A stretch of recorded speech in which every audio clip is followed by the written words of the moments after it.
Namaskar and good evening to all of you. We now bring to you a fusion of yoga and dance, which are an integral part of the Indian culture.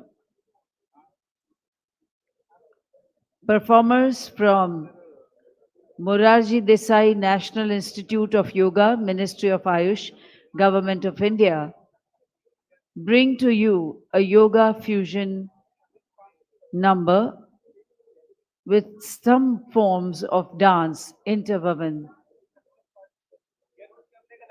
So till we wait for Honorable Governor to arrive, let us see this fusion form of yoga and dance.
विशेष उद्घोषणा। परम सम्माननीय राज्यपाल महोदय के भराते ही हम सब अपने अपने मास्क पहन लेंगे। ये विशेष सूचना है राज्यपाल महोदय जी की सुरक्षा अधिकारियों की, और अपने मोबाइल फोन्स भी हम साइलेंट मोड पर कर दें।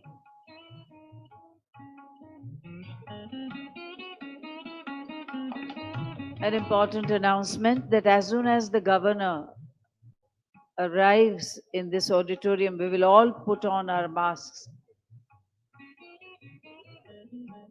These are special instructions given to us by his security staff, and we also request all of you to kindly keep your cell phones on the silent mode.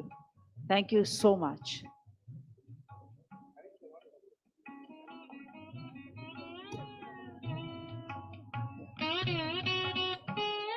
परम सम्माननीय राज्यपाल महोदय आचार्य देवव्रत जी सभागृह की ओर पधार रहे हैं।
An important announcement: the second row is reserved for governor staff, so we request those sitting in the second row to please shift to some other seats.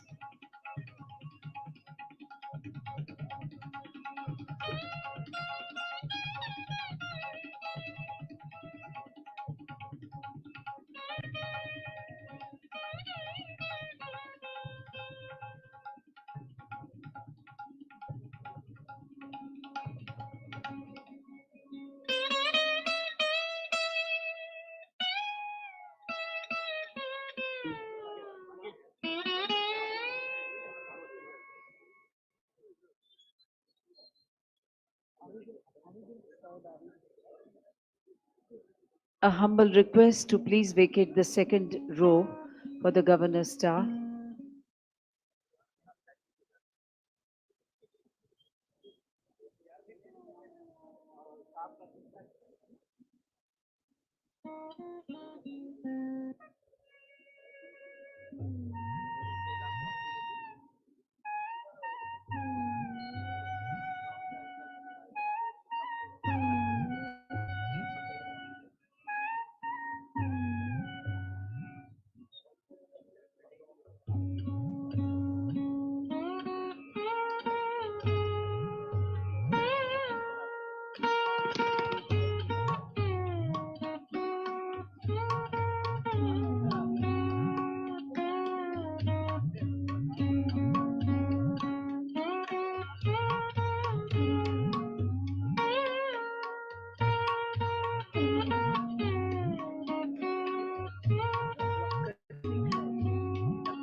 स्वागत करते हैं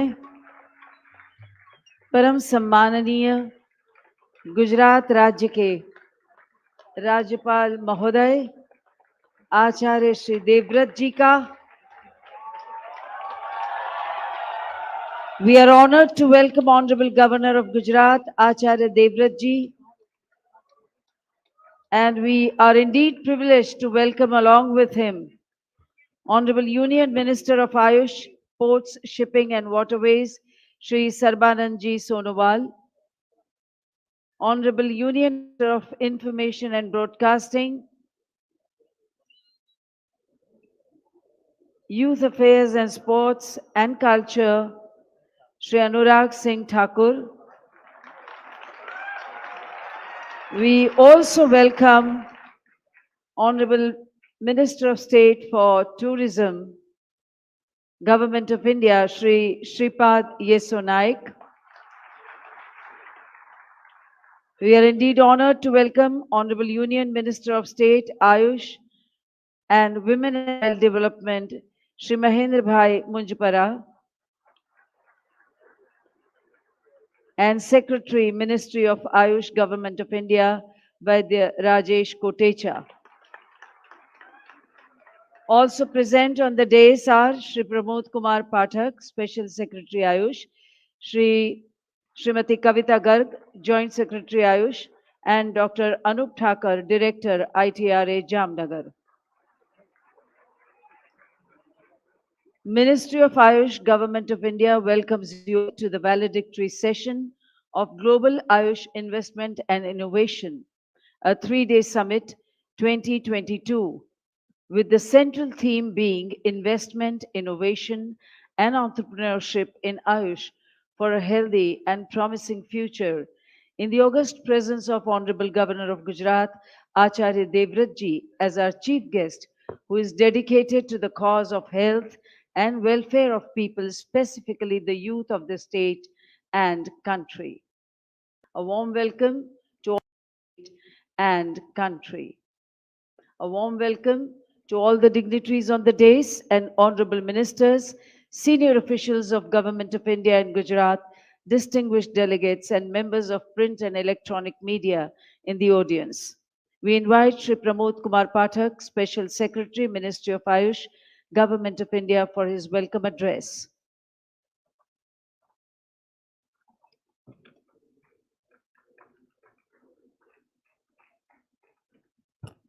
Honorable Sri Acharya Devvrat ji, Governor of Gujarat, Honorable Sri Sarbanand Sonowal ji, Union Minister of Ayush, Port, Shipping and Waterways, Honorable Sri Anurag Singh Thakur ji, Union Minister of Information and Broadcasting, Honorable Sri Mahendra Bhai Munjapara ji, Minister of State for Ayush, Honorable Sri Shripad Yeso Naik ji, Honorable Minister of Tourism, Padma Shri Vaidya Rajesh Kotecha ji, Secretary, Ministry of Ayush, Dr. Anup Thakur, Director of Institute of Training and Research in Ayurveda, an institute of national importance, Srimati Kavita Garg, distinguished, distinguished guests of the dais, friends from media, ladies and gentlemen. It gives me immense pleasure to welcome you all to the valedictory session of the just concluding Global AYUSH Investment and Innovation Summit, a first of its kind in the history of AYUSH sector. All of us are indebted and extremely grateful to our beloved and honorable Prime Minister Shri Narendra Modi ji for inaugurating the global summit. His kind blessings, vision, mission, and particularly his keen interest in AYUSH system of medicines will go a long way in the further development of AYUSH sector, not only in India but all over the world, for the welfare of mankind. On the initiative of our Honorable Prime Minister, the WHO had consented to establish a WHO Global Center of Traditional Medicine in Jamnagar, Gujarat. The groundbreaking ceremony for the WHO GCTM was blessed by Honorable Prime Minister along with Shri Pravind Kumar Jagannath, Prime Minister of Mauritius, and Dr. Tedros Adhanom Ghebreyesus, the Director General of World Health Organization, on 19th April at Jamnagar. The primary objective of the summit is leveraging the maximum out of the unprecedented resurgence of interest in AYUSH system of medicine over the years for increasing the welfare and immunity of the mankind and also to help in increasing the income of farmers, youth and other industrial stakeholders. The summit also targeted to bring together investors, innovators, key starters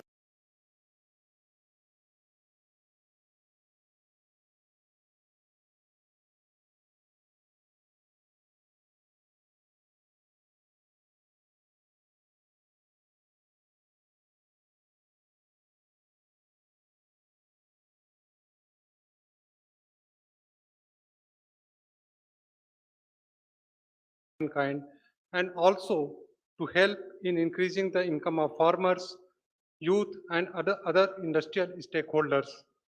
The summit is also targeted to bring together investors, innovators, key starters on treatments, therapies, wellness, and lifestyles through AYUSH, classical formulation and proprietary products, as well as classical and value-added products such as formulation, extracts, derivatives, nutraceuticals, and natural extracts based fast-moving consumer goods.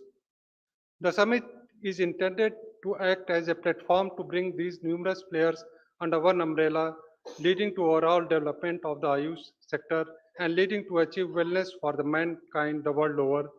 Following the philosophy of Vasudhaiva Kutumbakam, the three-day summit witnessed various events like AYUSH Investment Summit, AYUSH Innovation Summit, focus workshop on various topics, launch of variety of initiatives of the Ministry of AYUSH like AYUSH Export Promotion Council, ICT initiatives, Professor Ayushman, awareness generation and knowledge dissemination, stakeholder engagements, roundtable, etc.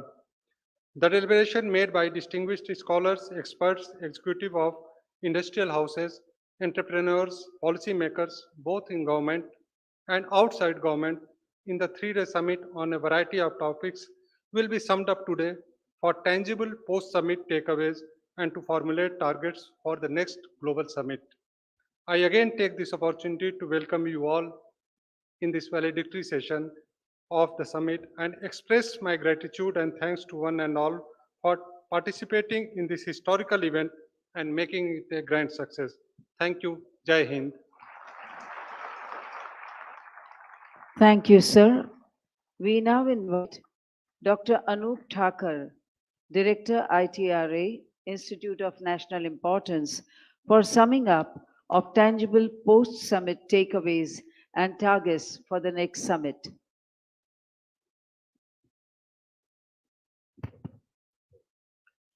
महामहिम गुजरात के आदरणीय राज्यपाल श्री आचार्य देवव्रत जी, श्री सर्वानंद सोनोवाल जी, Honorable Union Minister of Ayush and Ports, Shipping and Waterways, Honorable Shri Anurag Singh Thakur, Honorable Union Minister of Information and Broadcasting and Youth Affairs and Sports, Shri Shrepad Yasso Nayak, Honorable Minister of State for Tourism, Government of India, Shri Mahendrabhai Munjpara, Honorable Union Minister of State of Ayush and Women and Child Development, Honorable Vaidya Rajesh Kotecha, Secretary, Ministry of Ayush, Government of India, Shri Pramod Kumar Pathak, Special Secretary, Ministry of Ayush, Government of India, Madam Kavita Gargji, Joint Secretary, Government of India, all distinguished guests, dear friends. In last 3 days, whatever the sessions and plenary sessions and roundtables took place, I'm going to present you the summary, the bird eye view of all 3 days activity in a few minutes. Presentation, please.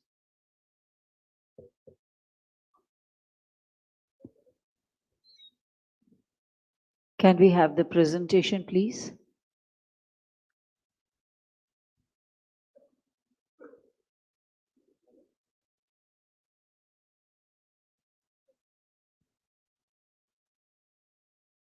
Yeah.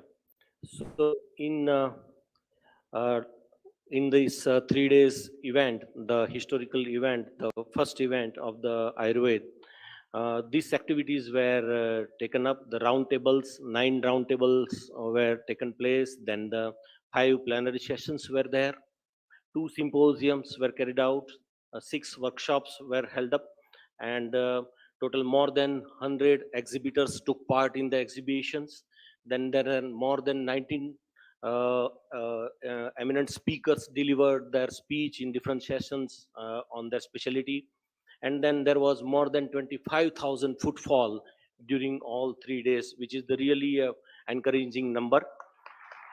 Uh, Next, please. The key points from Honorable Prime Minister Sir's inaugural speech, I would like to highlight it.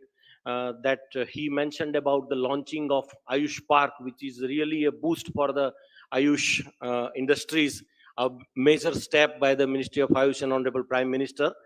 And then next 25 years, he said that next 25 years of Amrit Kal, means we are, celebrating Azadi Ka Amrit Mahotsav.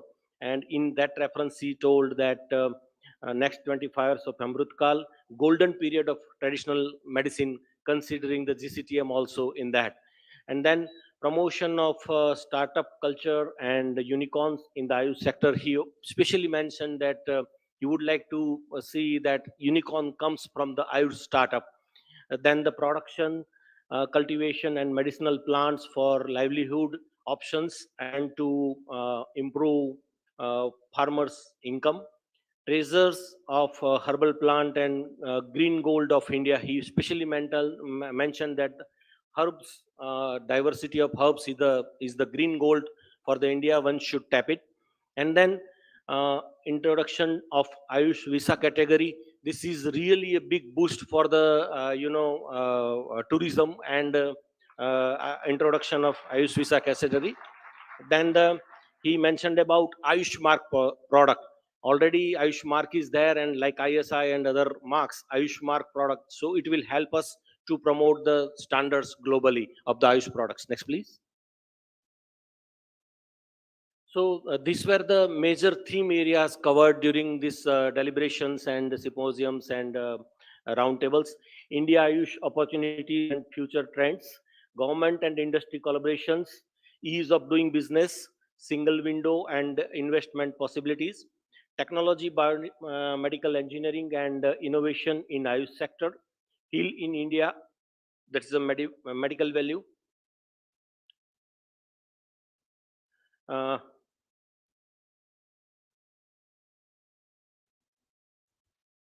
Previous slide, please.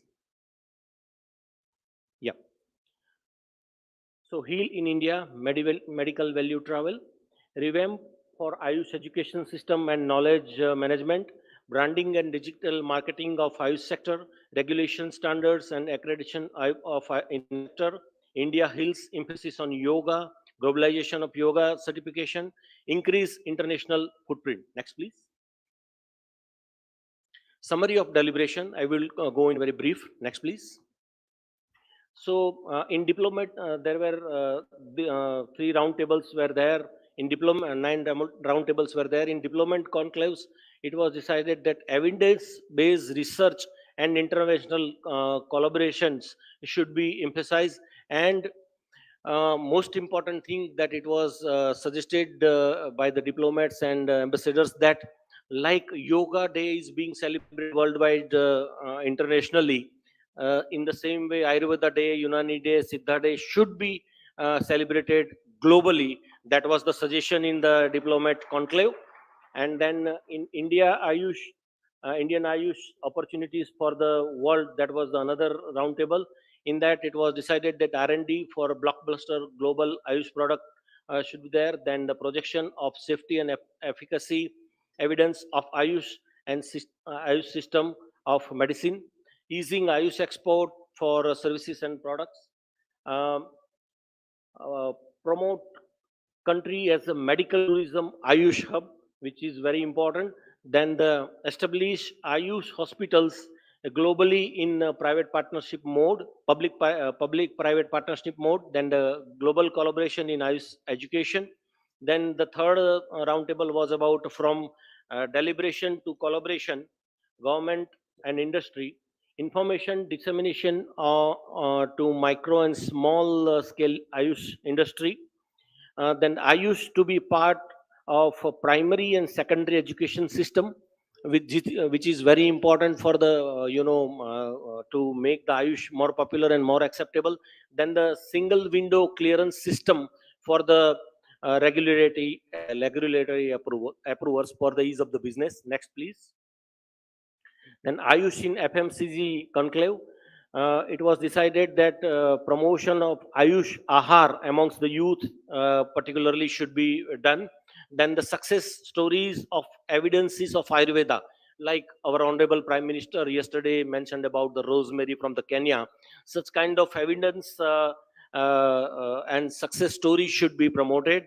Then in the globalization of yoga certification roundtable, it was decided that global health insurance plans should be promoted. Inclusions of yoga and Ayush system should be under the insurance plan, and state of art international yoga centers should be developed everywhere for the promotion of yoga. Then Heal in India session roundtable position India as a number one destination for medical value travel. It was decided that launching of manufacturing parks, and then promote global Ayush telemedicine solutions. Actually, many people from the different part of the world wants the solution from the Ayush, but they cannot come the India. And even in the India, everybody no chance. So for them, this telemedicine can be the good solution. Next, please. And interactions with key pharmaceutical industry stakeholders, it was decided that digitalization, automation, and sustainability in manufacturing, and then ensure safety, efficacy, and quality of product as per international standards. In the buyer seller meet among the farmers body, industry and the state and under state and UT government, means union government, unitary government roundtable, it was decided to augmenting the demand for herbal valid abstract of medicinal herbs and strategizing domestic and foreign supply, registering, showcasing, encouraging the startups in the sector of crop profiling and seeds analysis with the advanced technologies, incentive for more active involvement of farmers in medicinal plant cultivation. In Ayush education system, aligning with the National Education Policy 20, it was decided that mainstreaming of Gurukul pedagogy should be adopted, which is our ancient system and very effective system for the education. So it was recommended. Then the technology-based learning in Ayush situation was emphasized, and reorientation of training and of faculties based on the skill web analysis. Next, please. In the plenary sessions, In first plenary session on global Ayush global industry prospects investment opportunity, it was decided that the dossier on the evidence-based research should be prepared and the global facilitation through MOUs, agreements, and other diplomatic channels should be done. I'm not talking about all the points. I'm just giving the highlights. And then in the technology and innovation in Ayush sector, that was another session. In that, technology integration and collaboration between academia, research, and industry of Ayush was highlighted, and improving digital skill of practitioner and student was emphasized. Then in Heal India and Medicinal Value Travel plenary session, it was emphasized about Ayush specialty tie-ups with different global destinations, promotion of Ayush therapeutics attributes, wellness hubs and villages for the tourist. Next, please. Then in the plenary session for India Hills, its subject was India Hills, emphasis on yoga, and it was decided that the yoga education to be made mandatory part of the Indian education system, organize yoga asana leagues to introduce it as a sport and to introduce it in Olympics and Commonwealth game, which will really make popular yoga globally.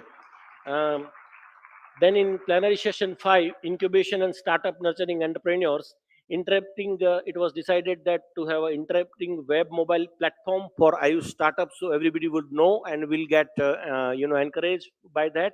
Then hub and spoke model with world class incubator in Delhi and basic services incubator at district level, model Ayush startup policy, run hackathons across the country and set up target to identify promising startup every quarter. Next, please.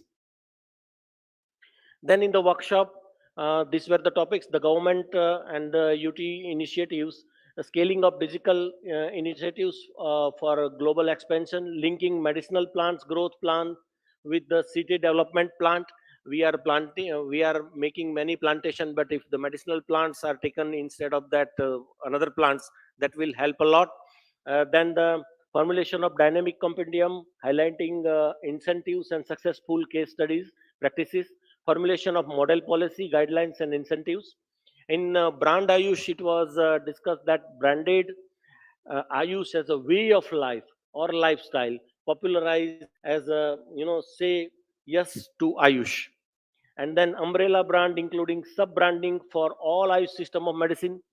USP is its holistic approach, particularly all the Ayush system of medicine, for the prevention, protective, rejuvenative, and curative aspect. This should be highlighted, and for the branding of Ayush, and the brand ambassadors popularize, build trust in Ayush, means make the proper branding of Ayush. That was decided. Then in Ayush knowledge management workshop, it was emphasized that use of technology to harness the benefits of Ayurveda and other traditional medicine, learnings through transdisciplinary methodology via extensive global collaborative efforts. Next, please. And in the workshop 4 on regulators interactions with Ayush exports, faster approval clearance process through single window interface to facilitate trade assist exporters understanding compliance and guidelines, trade statistics library where the data can be utilized for various purposes and help in decision towards amendments in policy making. In the fifth workshop on the accreditation and standard in Ayush sector, it was decided about the bringing standard in Ayush healthcare setup in a robust manner, accreditation of Ayurveda and other traditional medicine practices, uniform standards in Ayush sector at par with international standards. In future trends that can affect the Ayush, that was the workshop, and in that it was decided that entrepreneurship and startup ecosystem will really help in the development of Ayush. Technology and digital advancement, artificial intelligence, machine learning, biosensors, then the social media trends, moving towards intellectual property rights, modernization of diagnostic devices, health insurance sector. All this point will really help to grow the Ayush sector tremendously in the future. Next. Then in the symposium 1, Global Ayush Research and Development, it was decided that to establish a global repository for traditional medicine knowledge and information. Five pillars of traditional medicine research are resources, data infrastructure, collaborations, methodology, policies, supporting innovations and entrepreneurship, incentivize GMP facilities to encourage them. And then in second symposium on Ayush based biomedical engineering innovation, it was deliberate that the collaboration of AIMS, IITs, and Ayush and other institutes like NIN, Institute for Nutrition, like other institutions should be collaborated, have a collaboration for the technology and innovatives. Next, please. So, in total, I would like to sum up with this last slide that this was the event outcome. Total tentative investment of over 9,000 crore, more than 9,000 crore rupees was taken place in this event, which is really encouraging and big. Then over 5,56,000 plus jobs are created in the different area of the Ayush.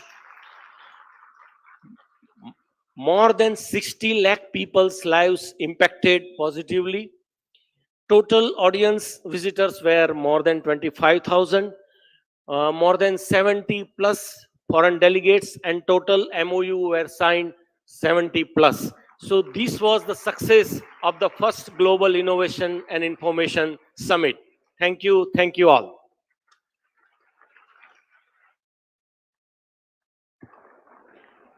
Thank you, sir, for that very elaborative presentation of the proceedings of the summit with very inspiring and happening digits. Padma Shri Vaidya Rajesh Kotecha is an Indian Ayurveda physician who has been conferred with Padma Shri for medicine in 2015. Former Vice Chancellor of Gujarat Ayurveda University, Jamnagar, Vaidya Kotecha was appointed Secretary of Ministry of Ayush, Government of India in 2017. He has authored two books, Concept of Atattva Bhinevesh in Ayurveda, sorry if I mispronounced, discussing psychiatric disorders, and a beginner's guide to Ayurveda on principles and day-to-day life practices. We invite you, sir, for your address. धन्यवाद.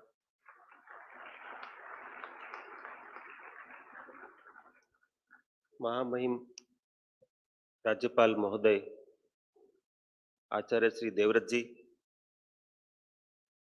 माननीय श्री सर्बानंद सोनोवाल जी, cabinet minister Ayush एवं पत्तन पोत एवं जलमार्ग मंत्रालय भारत सरकार, माननीय श्री अनुराग सिंह ठाकुर जी, कैबिनेट मिनिस्टर सूचना एवं प्रसारण मंत्रालय तथा युवा कार्यक्रम और खेल मंत्रालय भारत सरकार, माननीय श्री श्रीपद यशो नायक जी, केंद्रीय राज्य मंत्री पर्यटन मंत्रालय एवं पत्तन पोत एवं जलमार्ग मंत्रालय भारत सरकार, माननीय श्री डॉक्टर महेंद्र भाई मुंजपरा जी, केंद्रीय राज्य मंत्री आयुष मंत्रालय एवं महिला एवं बाल विकास मंत्रालय भारत सरकार, श्री पी के पाठक जी, मेरे सहयोगी मंत्रालय में विशेष सचिव आयुष मंत्रालय, श्रीमती कविता गर्ग, जॉइंट सेक्रेटरी मंत्रालय, वैद्य अनूप ठाकर जी, ITRA के निदेशक, industry participants, research experts, entrepreneurs, vice chancellors, chairman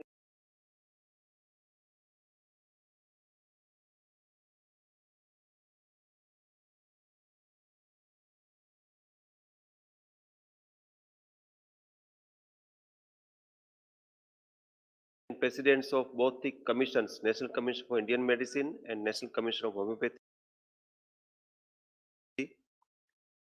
Bharat सरकार सभी ऑटोनोमस इंस्टीट्यूट्स के डायरेक्टर जनरल्स एवं डायरेक्टर्स, फैकल्टी,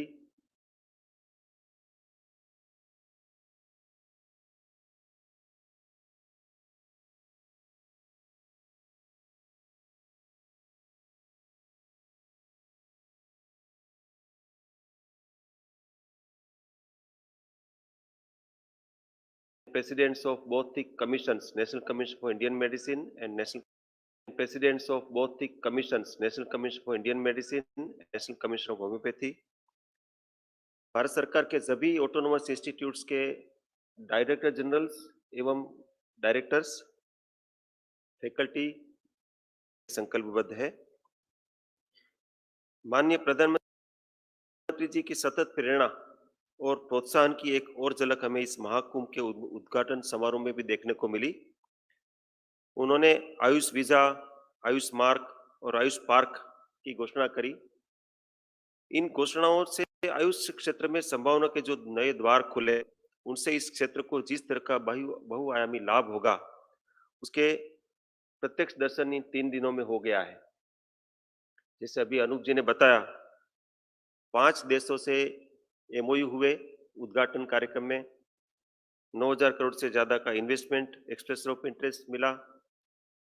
देश के 12 अति प्रतिष्ठित शोध संस्थाओं के साथ हमारी रिसर्च काउंसिल्स के एमओयू हुए।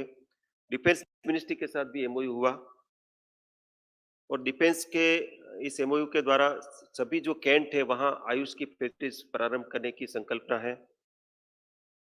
ये इस समिट की कुछ प्रमुख उपलब्धियां हैं। Medicinal plant board, national medicine plant board ने उद्योग जगत और किसान संगठनों के साथ मिलकर के 50 से अधिक एमओयू करा करके औषधीय वनस्पतियां की प्रामाणिक खेती की दिशा को मजबूती देने का एक पराक्रम भी इस दौरान कर दिखाया। विभिन्न देशों से आए, जैसे बताया गया कि 70 से ज्यादा प्रतिभागी थे। ये डिप्लोमेट्स के सिवा थे। डिप्लोमेट्स भी 22 देशों से आए और उनमें से 18 एक्सपर्ट्स थे जिन्होंने यहाँ अपने विशेषज्ञ के रूप में अपनी सेवाएं दी और अलग अलग की नोट एड्रेस दिए। राज्यों से आए प्रतिनिधियों भी उनके राज्य के क्षेत्र में हो रहे नए कार्यों को भी सभी के साथ साझा किया। इसके साथ ही मैं युवा शक्ति के आयुष से जुड़ाव को इस आयोजन में जिस बड़े स्तर पर देखा गया, उसने भी आयुष मंत्रालय का उत्साह आसमान पर पहुंचा दिया है। मैं महामहिम राज्यपाल जी और आदरणीय मंत्री श्री के ध्यान में ये बात लाना चाहता हूं कि साधारणतः इस प्रकार के समिट में उद्घाटन कार्यक्रम के बाद सभी सत्र खाली होते हैं, कुछ एक्सपर्ट्स होते हैं और बाकी सब लोग नेटवर्किंग में लगे रहते हैं। उसकी जगह पर सभी कार्यक्रम सर, सभी वर्कशॉप्स, सभी प्लेनरी, सभी सिंपोजिया इसी प्रकार के वातावरण में हुए हैं। लोग खड़े मिले और सभी एक अच्छा, और खास करके वैलिडिक्टरी जो पूर्णाहुति कार्यक्रम होता है, समापन कार्यक्रम होता है, उसमें तो श्रोताओं के लिए हम लोगों को, आयोजकों को बहुत मेहनत करनी होती है। अभी सर इस हॉल के बाहर भी लोग बाहर अंदर प्रवेश करने की प्रतीक्षा में खड़े हैं सर।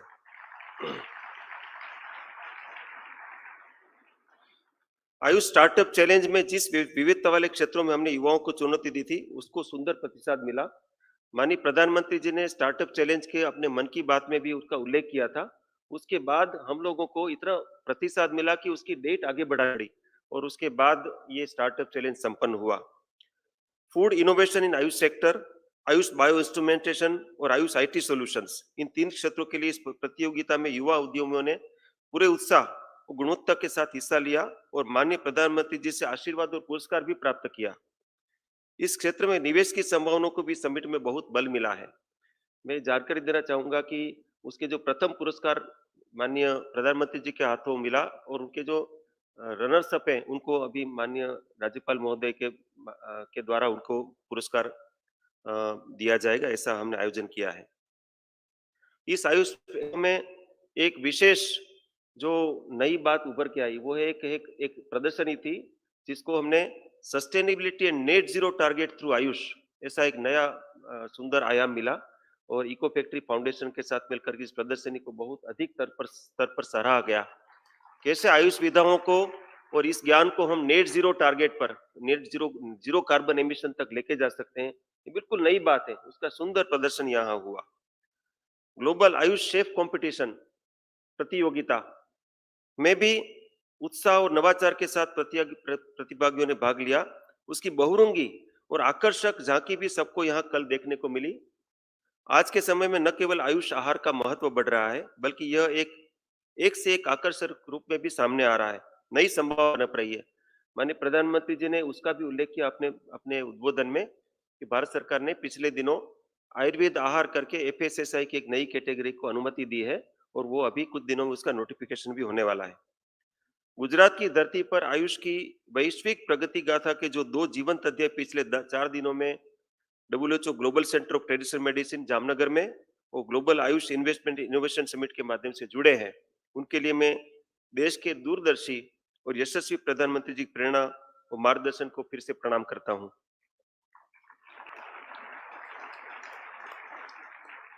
इस समिट में आयुष अनुसंधान, पब्लिक हेल्थ, औषधीय पौधे, medical value tourism, heal in India, IT और फार्मा के क्षेत्र में जिस तरह से विभिन्न राष्ट्रीय एवं अंतर्राष्ट्रीय विशेषज्ञों ने अपने विचार साझा किए, वह आयुष के लिए बहुत ही महत्वपूर्ण और सराहनीय है और यह आयुष को नए आयाम पर पहुंचाने में सहायक बनेंगे।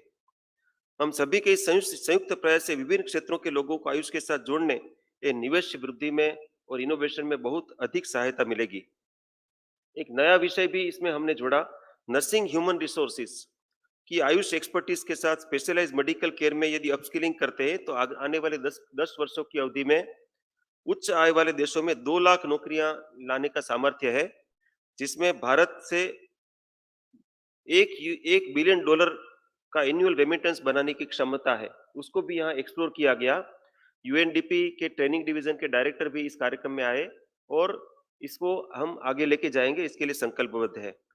साथ ही गुजरात सरकार से हमें जिस तरह के संपूर्ण सहयोग मिला है, उसके लिए मैं माननीय मुख्यमंत्री श्री और उनकी समूची टीम और गुजरात सरकार के chief secretary, additional chief secretary health, उन सबका मैं हृदय से, उनकी टीम का पूरा हृदय से आभार व्यक्त करता हूं। उनके सक्रिय सहयोग के बिना ऐसी भव्य प्रारंभ इस समिट का यहाँ पर नहीं हो पाता। मैं विशेष रूप से श्री पीएन रणजीत कुमार, हमारे पूर्व संयुक्त सचिव आयुष मंत्रालय, और श्री उदित सेठ जो नेशनल योगासना स्पोर्ट्स फेडरेशन के अध्यक्ष और ट्रांसटेडिया के भी वो प्रवर्तक है, उनका विशेष रूप से उल्लेख करूंगा क्योंकि पिछले 2 वर्ष हम इसकी तैयारी कर रहे थे और इसमें इन्होंने इसकी परिकल्पना की थी सबसे पहले, तो उनके इस कंट्रीब्यूशन को निश्चित रूप से याद करना चाहिए। हमें इस आयोजन की तैयारी में जिस तरह से सीआईआई, इन्वेस्ट इंडिया और अनसेंट यंग का सहयोग मिला, उसने भी समिट को गुणात्मक रूप से बहुत समृद्ध किया है। पुनः एक बार मंच पर उपस्थित माननीय महानुभावों का मैं स्वागत करता हूं, उनका धन्यवाद करता हूं और यहाँ पधारे सभी जो प्रतिभागी यहाँ पर उपस्थित है उनको मैं प्रणाम करता हूं। नमस्कार। धन्यवाद वैद्य श्री कोटेचा जी। Honorable Minister Dr. Mahendra Munjapara played a pivotal role in the launching of AYUSH Aapke Dwar campaign. The campaign was launched for more than 45 locations across the country under his sharp surveillance. आपने हमेशा औषधीय पौधों के रोपण और जतन की हिमायत की है। घर आंगन में हर वर्ष 75 लाख आप औषधीय पौधों का वितरण करने के लिए सेवारत हैं। 21 राज्यों को इस परियोजना में आपने जोड़ा है। प्राकृतिक संपदा, स्वास्थ्य व पारंपरिक औषधियों के दृढ़ विश्वास रखते माननीय मंत्री महोदय आपको आमंत्रित करते हैं आपके उद्बोधन के लिए।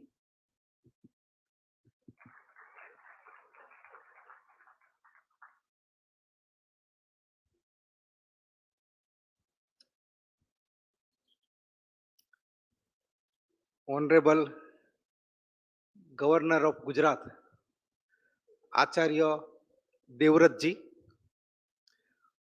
Honorable Cabinet Minister Ayush, Sri Sarvanand Sonowal ji, Honorable Union Minister of Information and Broadcasting, Youth Affairs and Sports, Sri Anurag Singh Thakur ji, my colleague, Honorable Minister of State for Tourism, Sri Sripad Yasho Nayak ji, Secretary, Ministry of Ayush, Padma Shri Rajesh Kotecha ji, Joint Secretary, Ministry of Ayush, Srimati Kavita Garg ji, Special Secretary Ayush Pathak ji, Director ITRA Jamnagar, Dr. Anup Thakur ji, all invited guests, dignitaries, and all the budding young enthusiasts of Ayush, and my Gujarati brothers and sisters.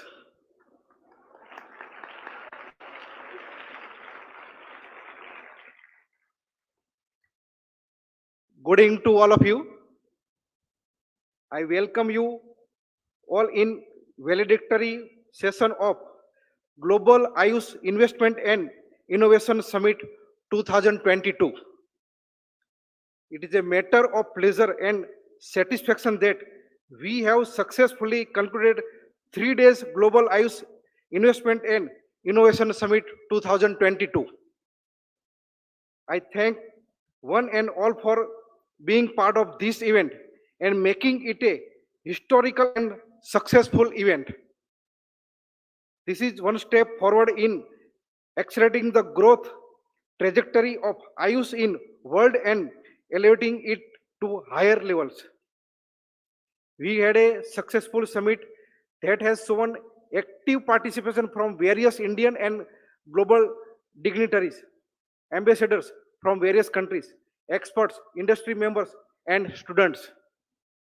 Probably in history of Ayush, it is first ever that ministry has received letter of intent from 28 companies valued at Indian rupees 6,000 crore with a focus in Ayush FMCG sector, especially food and personal care sector. Other than that, we have received commitment of another 3,000 crore rupees investment in different area of Ayush. This will boost the already growing Ayush industry and will take it a new heights. These steps has power to possibility impact 76 lakh citizen and will create 5.5 lakhs new job opportunities.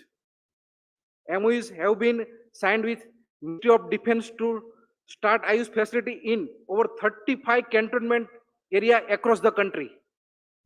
MOU has been signed with Ministry of Science and Technology to promote cross collaboration with All India Institute of Medical Science, Jammu, NIPTEM, and also with CSIR for joint PhD program for integrated studies in Ayush.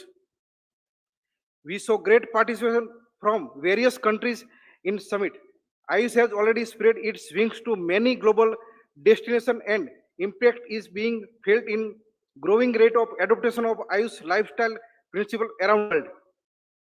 Already, Ayurveda is recognized as a system of medicine in many countries, including Hungary, Switzerland, Cuba, Brazil, Nepal, Sri Lanka, Pakistan, Bangladesh, United Arab countries, Oman, Saudi Arabia, Bahrain, Malaysia, Mauritius, Serbia, Tanzania, etc. Sovaripa system being integral part of Ayush family is also recognized in Bhutan and Mongolia, where homeopathy system has gained recognized in Sri Lanka, Bangladesh, Pakistan, Oman, UAE, Russia, and Tanzania.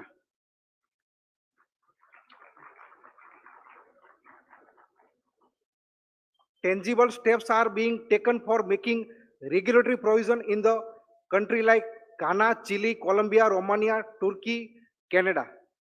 Yoga as an Indian therapeutic, spiritual and physical practice has found a home in multiple countries worldwide, including USA, Canada, UK, Germany, France, and many Southeast Asian countries.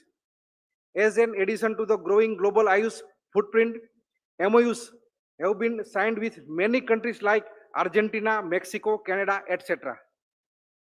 This fact does not require any introduction that Ayush sector has witnessed a significant growth from US dollar $3 billion in 2014 to more than US dollar 23 billion today. This global summit would facilitate investment and light the spark of innovation in the sector. The key highlights of the summit was emphasis on technology and integration of AYUSH with modern healthcare practice, which is the need of the hour. I am pleased and elated to share that summit was grand success and thank everyone who played a part in this trip. I have no doubt that together we will establish India as a hub for Ayurveda, yoga and other eye system of medicine and share our deep and rich knowledge with the world. Jai Hind, Jai Ayurveda. Thank you, Honorable Minister, sir. Honorable Minister of State for Tourism, Government of India, Shri Shripad Yeso Nayak, is known for his social service and has always worked for social welfare. We invite him for his experiences of the AYUSH initiative.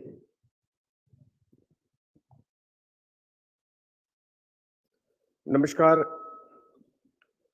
His Excellency, Honorable Governor of Gujarat, Sri Acharya Devat ji, my colleague, Honorable Union Minister of Information and Broadcasting, Youth Affairs and Sports, Sri Anurag Singh Thakur ji, Honorable Union Minister of AYUSH and Port Shipping and Waterways, Sri Sarbanand Sonowal ji, Honorable Union Minister of State of AYUSH and Women and Child Development, Sri Mahendra Bhai Mojapara ji, Honorable Secretary Minister of AYUSH, Vaidya Rajesh Koteja ji, Joint Special Secretary of AYUSH, Sri Pramod K. Pathak ji, Joint Secretary, Ministry of AYUSH, Srimati Kavita Garg ji, Director of ITRA, Dr. Anup Thakkar ji, all the invited guests, dignitaries, member of press and electronic media, ladies and gentlemen. First of all, I sincerely thank our most popular and dynamic Honorable Prime Minister of India, Sri Narendra Modi ji, showing his blessing to this Global AYUSH Investment and Innovation Summit 2022 with its beginning presence. AYUSH has been growing with definite moment under his visionary leadership since 2014. The age-old tradition and traditional knowledge of this pious land of India has ruled the global medicine in the ancient era.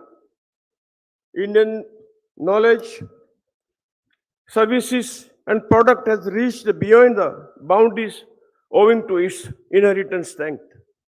But in the last few centuries, this golden space was obliterated to the then existing geopolitical situation. Under the visionary leadership of Modi ji, India is endeavoring to regain this lost center stage of being Vishwaguru. AYUSH is one of the most important components in Modi's vision of journey to being Vishwaguru again. AYUSH has immense potential in terms of innovation. Then encompassing the nature of the AYUSH sector in all aspects of the life, open up vistas in various segments. Innovation are required in all these segments owing to the involving the condition of the contemporary time. The ahara or food described in the Ayurveda is coming up in this new time in very innovative form and catching the imagination of many established business houses. AYUSH cosmetic, personal care products are being developed and very popular amongst the global population because these are natural and holistic in nature. Traditional AYUSH medicine deserves to be innovatively designed and developed into contemporary acceptable forms.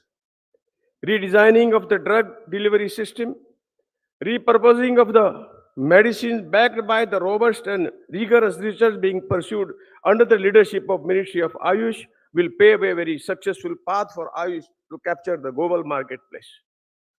Any sector needs investment alongside governmental patronage for flourishing. Most of the medicinal system of the world has been developed taking a cue from the Ayurveda. This usher in scope for lucrative business proposition in Ayush segments. In the boundaryless globe, all governments require proactive support from the private sector for achieving set goals. Ayush has been seeing strong private participation and this player are leading FMCG segment. Still, there is a lot of unexplored scope in this arena. Under the leadership of our beloved Prime Minister Modi ji, I feel very happy to observe a very synergy in the thoughts and the action of the every player of the segment. Industry, academia, regulator, researchers, all the working together to develop a conducive and encouraging ecosystem to harness the true potential of Ayush. I am glad to know that more than 30 countries participated in this global summit. It is also a matter of satisfaction that more than 200 industry partners participated in this summit. Our industry brothers from Ayush medicine, nutraceuticals, food supplements, cosmetic, FMCG, personal care product segment were among us in the last 3 days. I was given to understand in the last 3 days, meaningful deliberation took place in the pious land of Mahatma Gandhi. I am happy to know that the LOIs worth around 10,000 crores in the Ayush sector were received from the industry. I was given to understand that many path-breaking MOUs were also signed in this summit. Moreover, I was given to understand that all the participants from every sector expressed the synergistic confidence that this sector will grow with each one's contribution. This unanimous development of the thoughts is the most important takeaway of this summit. As they all says, when minds match, then the scaling of heights is only a matter of time. I'm also very happy to know that this summit is only the beginning of such summits every year. Ministry of Ayush and Government of India is committed to maintain the continuity in this effort. My tourism ministry is especially thankful to the Honorable Prime Minister for creating a separate Ayush visa category as it will boost the tourism sector immensely. The Ayurveda and yoga models of the giving health well-being to the global population will get a serious boost with this visionary step of Honorable Prime Minister. I take this opportunity to congratulate the Ministry of Ayush for organizing such a path-opening summit and made it successfully. Thank you very much. Jai Hind. Thank you, sir. It's a known fact that your contribution towards working on health-related issues earned you the Samaraj Ratna Award in 2016, and you were conferred with the Champions of Change Award in 2020, an Indian award for promoting Gandhian values, community service, and social development. भारतीय राजनीतिज्ञ अनुराग ठाकुर आज किसी भी पहचान में मोहताज नहीं है। अनुराग ठाकुर ने अपने काम से अपनी पहचान बनाई है और इस पहचान को कायम भी रखा हुआ है। साल 2016 में अनुराग ठाकुर को एक रेगुलर ऑफिसर के रूप में टेरिटोरियल आर्मी में शामिल किया गया। इस पद के लिए उन्होंने सिलेक्शन एग्जाम और इंटरव्यू दिए थे, जिसके बाद उन्हें कुछ दिनों की ट्रेनिंग के लिए द्रोणाचार्य आर्मी यूनिट भोपाल भेजा गया था। इन सब के बाद उन्हें ऑफिसर बनाया गया था। क्रिकेट जैसे खेलों में रुचि रखने वाले, उससे जुड़े हुए आप योग के भी प्रशंसक, साधक और प्रचारक हैं। We now invite the very dynamic Honorable Minister of Youth, Sports and Cultural Affairs and Information and Broadcasting, Government of India, Shri Anurag Singh Thakur for your address.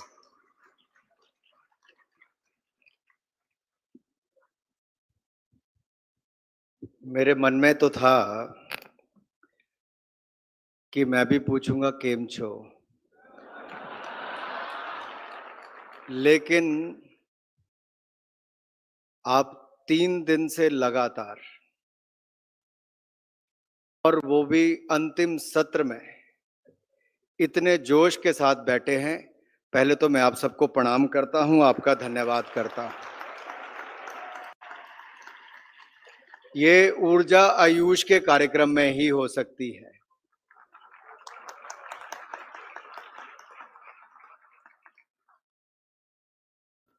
Gujarat के महामहिम राज्यपाल परम आदरणीय आचार्य देवव्रत जी,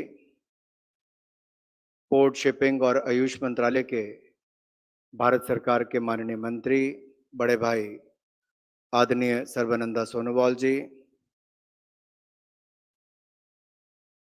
हमारे वरिष्ठ साथी भारत सरकार में minister of state for tourism आदरणीय श्रीपद नायक जी,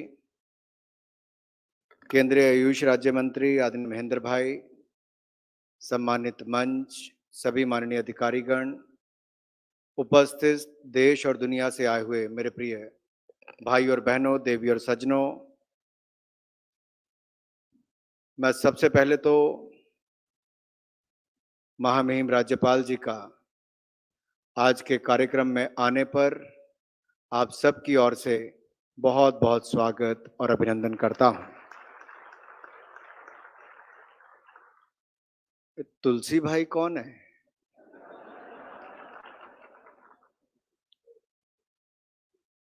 मैंने सवाल पूछा, आपने हंसी में टाल दिया। तुलसी भाई कौन है?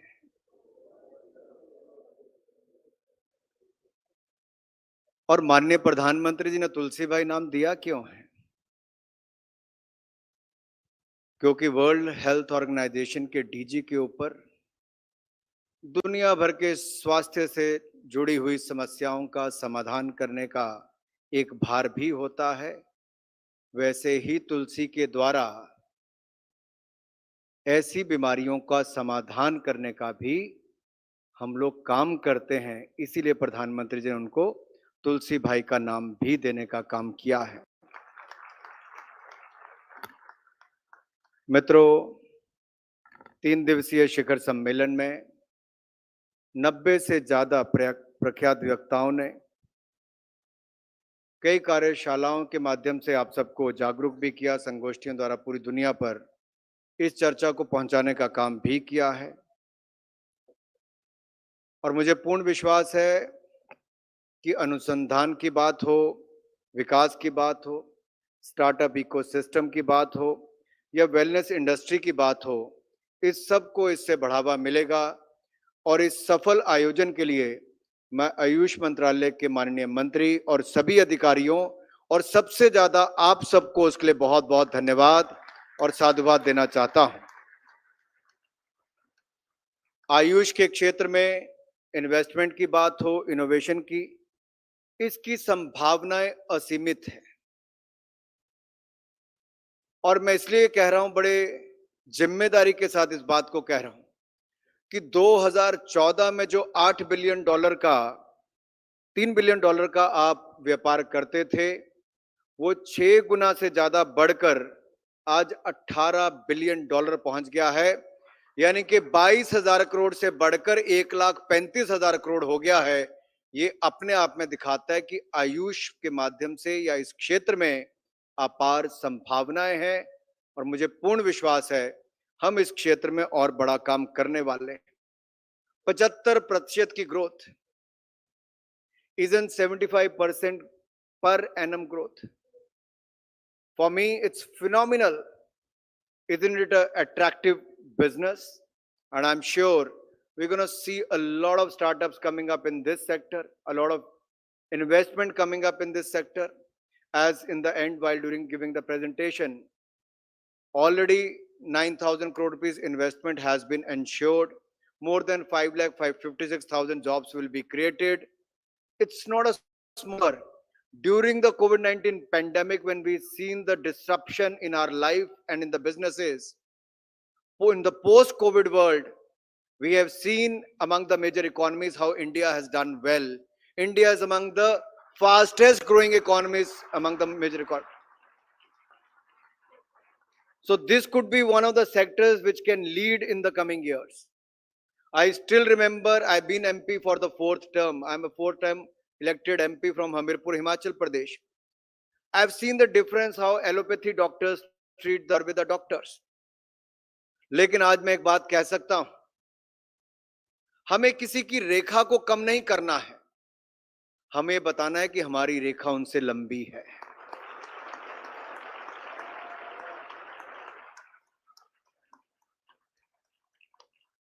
आदरणीय राज्यपाल महोदय इससे पहले हिमाचल प्रदेश के गवर्नर थे। वहां पर स्वच्छ भारत को लेकर जिस तरह से इन्होंने अभियान जमीन पर चलाया, सब लोग देखते थे।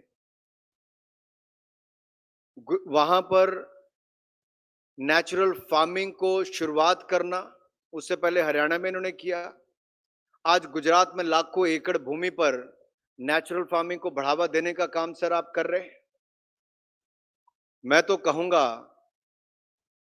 प्रधानमंत्री जी ने जो पंख, जो उड़ान आयुष को दी है, उसको इस राज्य में गति देने का काम आपके माध्यम से भी हो, किसानों तक जाने का इसका काम होगा तो बहुत बड़ा बल मिलेगा। नेचुरल फार्मिंग को आपने जिस तरह से आगे बढ़ाया है, देश के अलग अलग राज्यों ने उसको अपनाया है। मेरा अनुरोध यहां पर आपसे ये भी रहेगा कि हमें इस कल्चर को बढ़ाना भी है। और जिस तरह से मैं एक अपना अनुभव छोटा सा आपसे शेयर कर लेता हूं। 2018 में 14 अप्रैल को मैंने 3 मोबाइल मेडिकल यूनिट से पहाड़ी राज्य के गांव-गांव में रोज उसको भेजते थे। अस्पताल उसका नाम दिया था हमने। 3 डॉक्टर थे, नर्स, लैब टेक्नीशियन जाकर जांच भी करते थे, उपचार भी करते थे, मुफ्त में सारी सेवाएं देते थे। अगले 2 साल के अंदर हमने 17 गाड़ियों तक इसको पहुंचा दिया। आपदा आई, कोविड आया, कोविड के टाइम पे भी उन डॉक्टर्स ने अपना योगदान दिया। उसमें 70% से स्टाफ महिलाएं हैं और अधिकतर डॉक्टर उसमें से आयुष विभाग के, आयुर्वेदा विभाग के डॉक्टर्स हैं। और आपको जानकर प्रसन्नता होगी, 4 साल में 7.5 लाख से ज्यादा पेशेंट को फ्री में टेस्टिंग, दवाइयां और उनका उपचार करने का काम किया है। 7.5 लाख लोगों को। So we can do it. We have to have the right startup ecosystem. We have to have the right culture for more innovation, incubation, and more initiatives in this sector. If you look at the growth of India and the startup ecosystem in India, before 2014, we have hardly heard about the startups doing well. I still remember when I took over as the Minister of State for Finance in 2019, Prime Minister Modi called me and Nirmala ji, she was the Finance Minister. And he told us very clearly that we need to help the startup sector. We need to resolve their taxation issues, their registration issues, or other issues related to the startup ecosystem. We worked on that. And today I can proudly say, when the world was fighting COVID-19 pandemic, it is the Indian startups. In last 2 years during the COVID-19 pandemics, these startups, 47 has turned unicorn, 47 in last 2 years. और पिछले इसी साल 2022 में 14 startups unicorn बनने का काम किया है। मेरा अब पूरा ध्यान उस क्षेत्र में रहेगा, आयुष के क्षेत्र में, कि हमारे आयुष के कितने स्टार्टअप्स आने वाले समय में यूनिकॉर्न बनने जा रहे हैं। मुझे पूर्ण विश्वास है बहुत बड़ा अवसर होगा। अगर हम 8 साल में 6 गुना ज्यादा तरक्की कर सकते हैं, $3 बिलियन से $22 बिलियन पर पहुंच सकते हैं, तो दुनिया की कोई ताकत हमें रोक नहीं पाएगी। हमें अपने अनुसंधान में, रिसर्च में कोई कमी नहीं छोड़नी है, लेकिन उससे ज्यादा जरूरी है डॉक्यूमेंटेशन। दुनिया भर के देशों के लिए बहुत महत्वपूर्ण है। मुझे बहुत अच्छी तरह याद है, दुनिया भर के देशों ने हाइड्रोक्सी क्लोरोक्विन मांगने का काम भारत से किया। And India is the pharmacy of the world. We are the third largest producer of pharma. We have the third largest pharma manufacturing in the country of the world. अब इसकी दूसरी तरफ से आप देखिए क्या है. When we provided that hydroxychloroquine to the world, there was some sector in the world which started saying this or that. So we have to fight this at the global level as well. So all we need to do is to have the quality product. And I'm sure India can produce that. We are already producing that. You have already decided कि आप Ayush mark देंगे. For the high quality products, that AYUSH mark will be given. We need better packaging, a more aggressive marketing and branding. और ये मंत्रालय को उसका करना है. और मैंने सुना है कि आप आयुष की तरफ से ई मार्केट प्लेस भी खड़ा करने जा रहे हैं. जैसे हमारा जेम पोर्टल में लाखों करोड़ रुपए का आज व्यापार होता है, आने वाले समय में आयुष के ई मार्केट प्लेस में भी करोड़ों रुपए का व्यापार होने जा रहा है. मेरे भाई और बहनों, हम सबको ये प्रयास करना है कि हम आगे बढ़े. योग हमारी एक बहुत बड़ी ताकत थी, लेकिन शायद देश के अंदर ही, जैसा मैंने कहा कि आयुर्वेद के डॉक्टरों को होम्योपैथी के, यूनानी सिद्धा के ही थोड़ा सा सोतेला व्यवहार की तरह से, उस तरह से देखने का प्रयास भी होता था. मैं शायद गलत ना हूं तो. लेकिन मोदी जी के आने के बाद प्राथमिकता दी गई है तो आयुष मंत्रालय को दी गई है. मेरे भाई और बहनों, जहां मैंने तुलसी भाई की बात पहले की, अब मैं तुलसी मैया की बात करना चाहता हूं. तुलसी की बात हो, एलॉय की बात हो, सैंडलवुड की बात हो, टर्मरिक की बात हो, शीतराज की बात हो, हमें ऐसी बहुत सारी आयुर्वेदिक मेडिसिन, जो ऐसे मेडिसिन प्लांट्स हैं, उनमें भी इन्वेस्ट करना चाहिए. फार्मर्स को भी जागरूक करना चाहिए. और जड़ी बूटियों का खजाना जो भारत में है, ये जो हरित सोना की बात यहां पर आज कही गई, मैं साथ साथ में अपने पॉइंट्स लिख रहा था, हरित सोना की बात कही गई. इन्हीं बूटी और जड़ी बूटियों को अगर इसका ज्ञान हम और प्राप्त करेंगे तो भारत की सॉफ्ट पावर है. इसके माध्यम से योग और आयुर्वेद के माध्यम से, होम्योपैथी के माध्यम से दुनिया भर में हम अपनी ताकत को और मजबूत कर सकते हैं. और जो स्वामी विवेकानंद जी कहते थे, भारत विश्व गुरु हो, तो हमें हर क्षेत्र में अगर विश्व गुरु बनना है तो इस क्षेत्र में विश्व गुरु बनने का हमारा अब सपना साकार होने का समय आया है. WHO ने global centre for traditional medicine कहां पर बनाने का निर्णय लिया है? सो तो नहीं गए?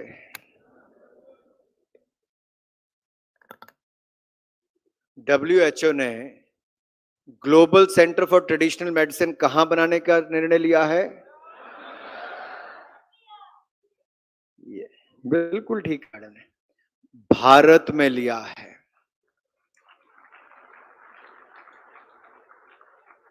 दुनिया का, मैं ठीक कह रहा हूं कि नहीं कह रहा? दुनिया का पहला सेंटर,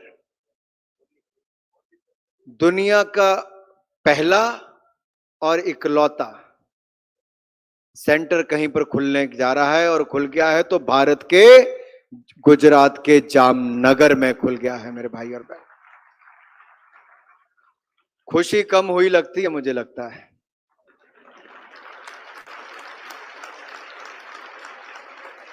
और जिसको लगता है प्रधानमंत्री जी ने बहुत बड़ी बात की, प्रधानमंत्री जी ने छक्का मारने का काम किया है, तो एक बार खड़े होकर प्रधानमंत्री जी को जोरदार तालियां बजाकर, स्टैंडिंग ओवेशन देकर का.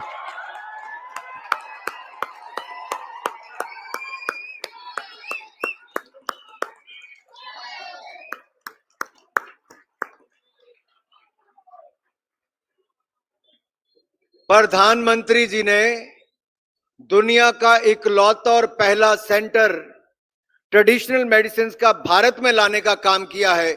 दुनिया को भारत में लाने का काम प्रधानमंत्री जी ने किया है. अब भारत के प्रोडक्ट्स को दुनिया भर में पहुंचाने का काम हम करने जाएंगे. इस बात का हमें काम भी करना है. मेरे भाई और बहन, वन अर्थ वन हेल्थ, एक विश्व एक स्वास्थ्य, इस दिशा में हमें काम करना है. और प्रधानमंत्री मोदी जी तो वसुधैव कुटुंबकम की बात करते हैं, यानी कि वसुधैव कुटुंबकम की भावना और सर्वे भवन्तु सुखिना की कामना इस सेंटर के निर्माण की आधारशिला है मेरे भाई और बहन। और हमें इसके पीछे की इस भावना और कामना को जानने की बहुत आवश्यकता है।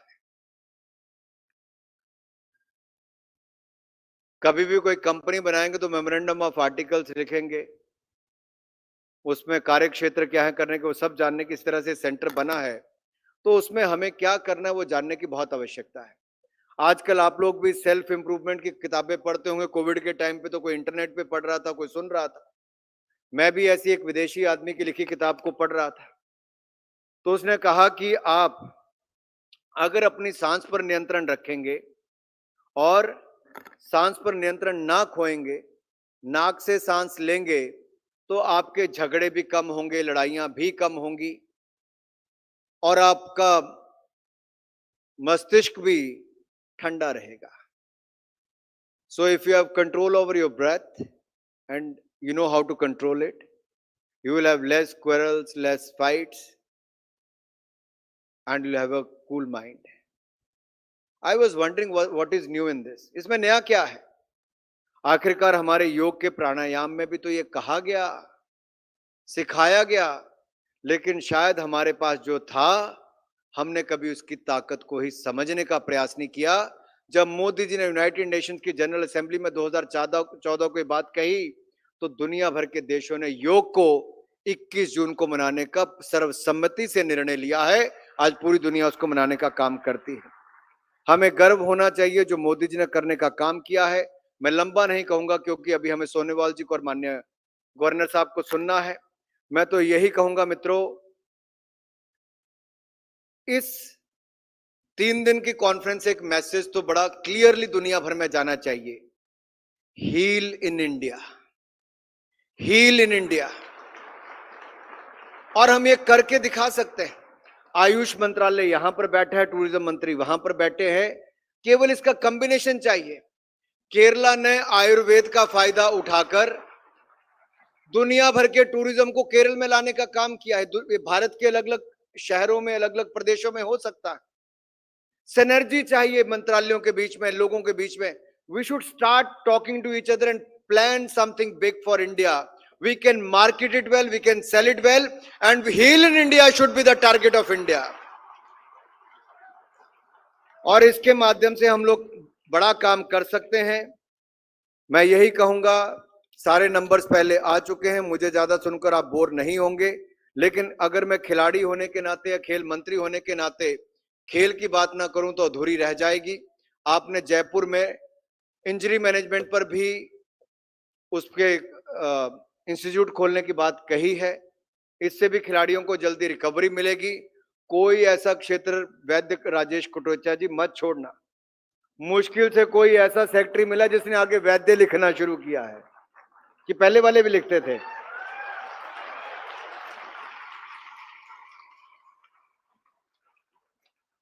नहीं तो जो वैद्य थे वो भी डॉक्टरी लिखते थे। वापिस वैद्य की पत्ती वापिस शुरू करनी आपने शुरू की है। हमें अपनी इस ताकत को समझना है। हम आजादी का अमृत महोत्सव मना रहे हैं।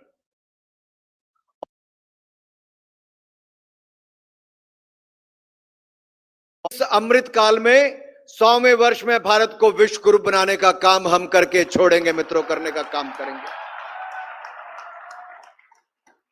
और इसलिए दुनिया भर की निगाहें भारत की ओर है, भारत के युवाओं की ओर है। और भारत के युवाओं के इस वर्ग से मैं कहना चाहता हूं, आयुष से जुड़े हुए सभी युवाओं को, कि हम पीछे मुड़कर भी देखेंगे पिछले 75 वर्षों में क्या कमियां रह गई, उन कमियों को भी पूरा करेंगे और अगले 25 वर्ष का टारगेट अमृत काल में भारत को विश्व गुरु बनाने का सपना भी पूरा करने का काम करेंगे।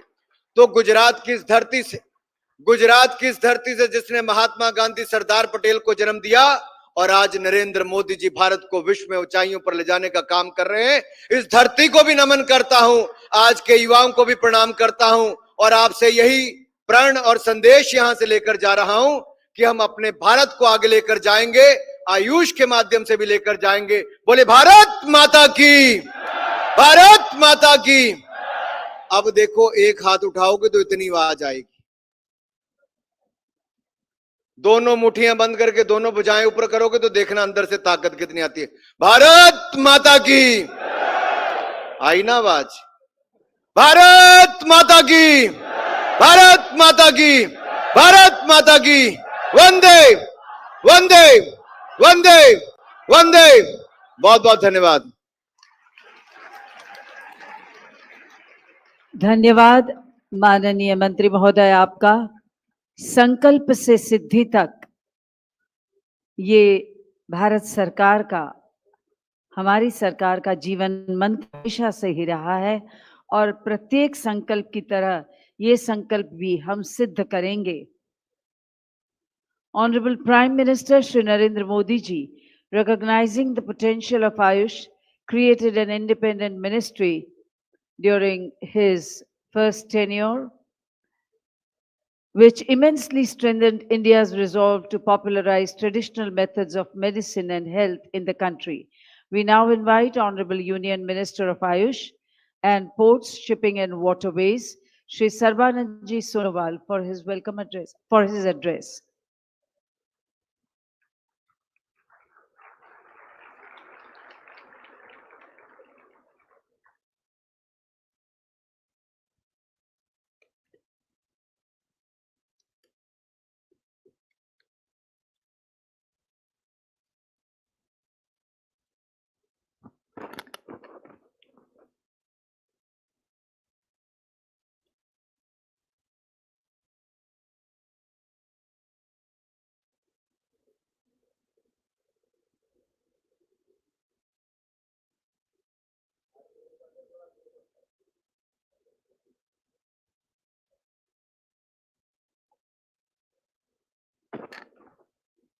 નમસ્કાર.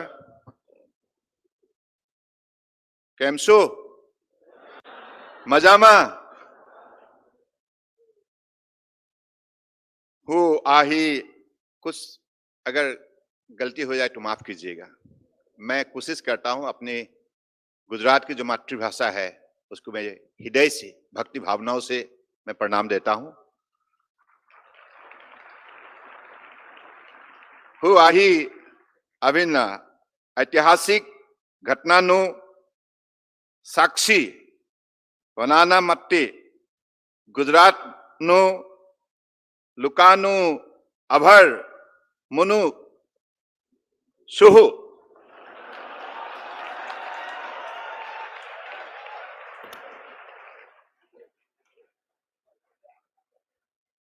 अगर मेरे प्रोनाउंसिएशन में कोई गलतियां रह गए तो मुझे माफ करेगा, लेकिन मैं कोशिश करता हूं। बहुत अच्छा लगता है सुनने में। कैमसो मजामा बहुत अच्छा लगता है, साहस मिलता है, शक्ति मिलता है। अगर अनुराग जी अगर मुझे वो ज्ञान होते तो शायद मैं सारे भाषण गुजराती में देते। आज मैं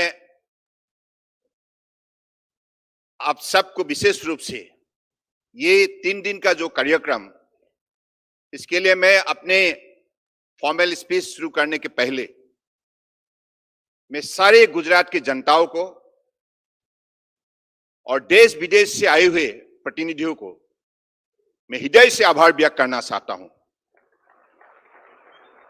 आपकी सहयोग की वजह से ही ये समिट सफल हुए और आज विशेष रूप से हमारे गुजरात की चीफ मिनिस्टर भूपेंद्र भाई पटेल जी, उनकी सरकार ने गुजरात की जनताओं के साथ मिलकर जैसे सुबह शाम 26 घंटा उन्होंने सहयोग किया, मनोबल दिया और देश के अलग अलग प्रांतों से आए हुए और देश के विदेश से अलग अलग प्रांतों से आए हुए प्रतिनिधि को जैसे स्वागत किया, तो इसलिए मैं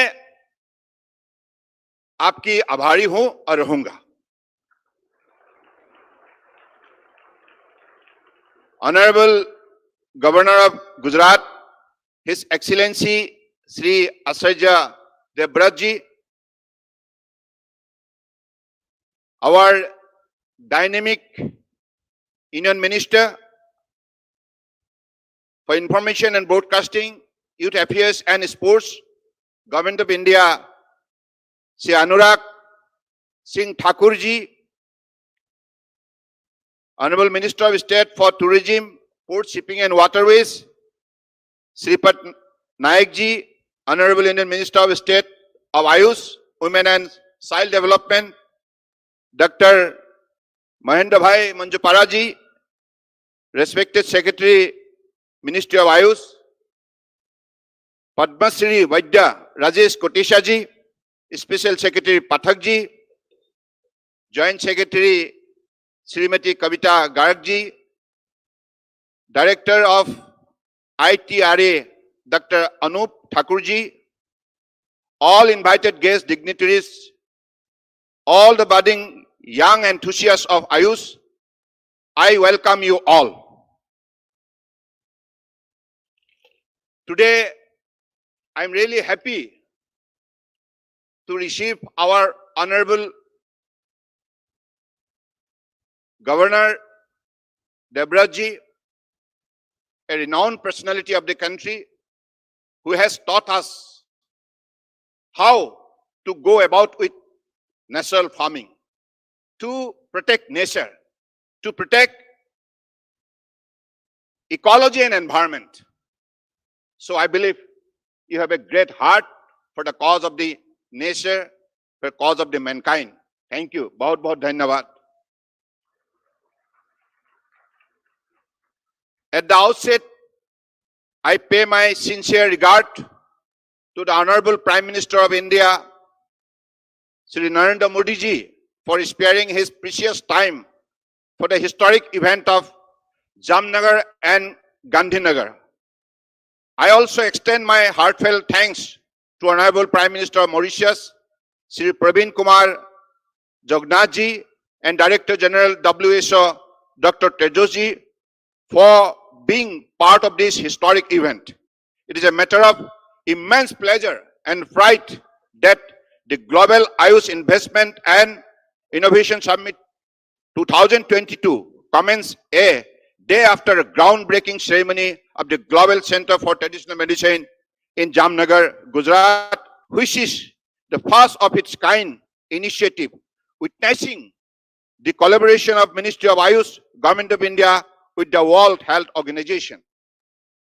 I am more than happy that under the mentorship of our Honorable Prime Minister Narendra Modi ji, AYUSH sector is growing and achieving unprecedented milestone, which in turn will become a boon for humanity.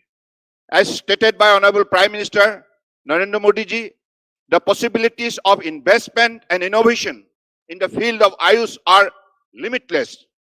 The launch of AYUSH mark would certainly reorganize traditional medicine product, which will give authenticity to quality AYUSH product of the country. Subsequently, modernization and expansion of AYUSH e-market place will help the farmer involved in farming of medicinal plant to get facility to easily connect with the market. Indeed, India is a treasure of medicinal plant. It is in a way our green goal.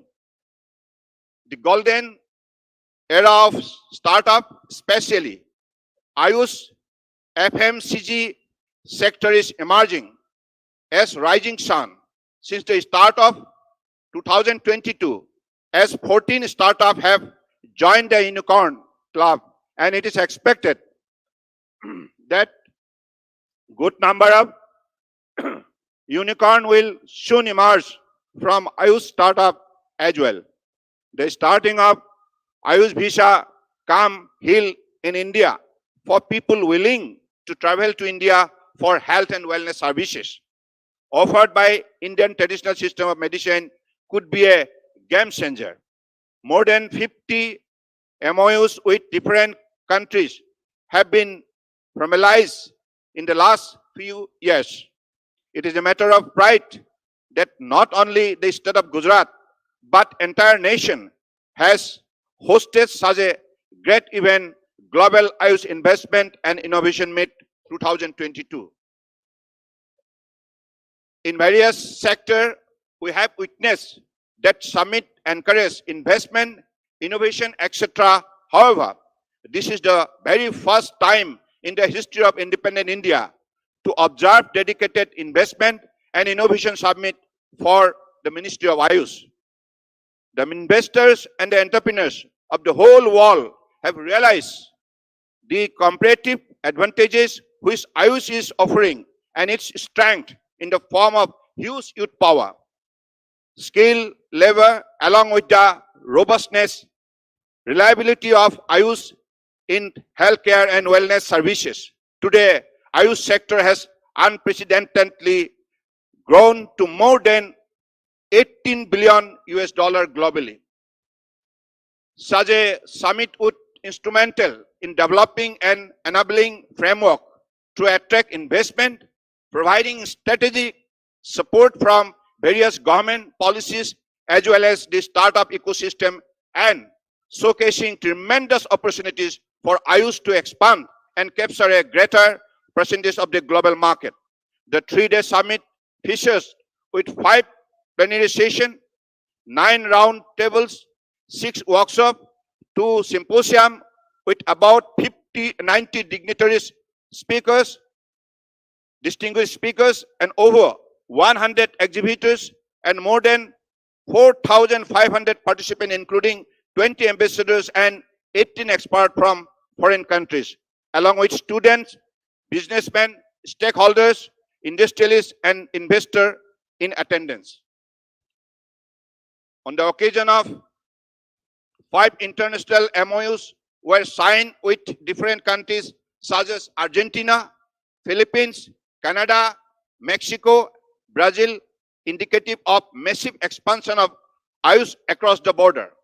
It is also a matter of pride that there has been overwhelming response from various sectors, which could be witnessed by signing of many national MOUs with various ministries, institutions, etc., which are certainly on the line of whole government approach of the Honorable Prime Minister.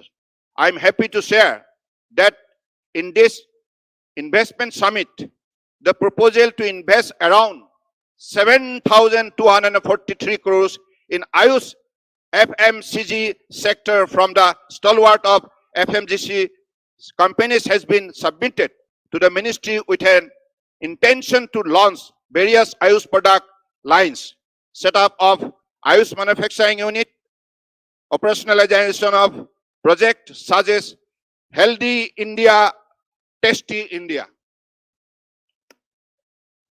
There is expression of interest of investment in medical value travel services of rupees 1,065 crores, in healthcare and pharma of rupees 345 crores, in medical devices of rupees 60 crores, and farmers and agriculture of about rupees 300 crores. The total of above come more than 9,000 crores, which is a phenomenal outcome of the summit. This is about 2 times of our estimations of rupees 4,000 to 5,000 crores of possible investment commitment from the summit. The proposal for opening new vista and opportunity regarding curriculum, designing for industrial training, EV ambulances for AYUSH hospital, e-commerce opportunities have also been received. This summit is expected to create lakhs of jobs from such projects in AYUSH sector. The Ministry of AYUSH, Government of India is ready to extend its support and help to the state government and to the entrepreneurs to realize the maximum from the promised investment. I wholeheartedly wish, with firm belief, that this summit will be a great success, where in future the whole world will observe this potentiality and power of AYUSH in investment and innovation sector. This will certainly make India as a world leader which supports the world economy based on the principle of Vasudeva Kutumbakam. I am extremely pleased to see the overwhelming participation of the stakeholder, industrialists, policymakers, diplomats, delegates, institutes, students, and experts. I wholeheartedly thank you for taking part in this summit and making it a huge success. Lastly, I must say that our Honorable Prime Minister, because of his untiring effort for the last 7.5 years, since 2014, today we got a place in the global scenario. We got an opportunity to take the leadership in the globe. So it is happening only because of Honorable Prime Minister Narendra Modi's effort. So please,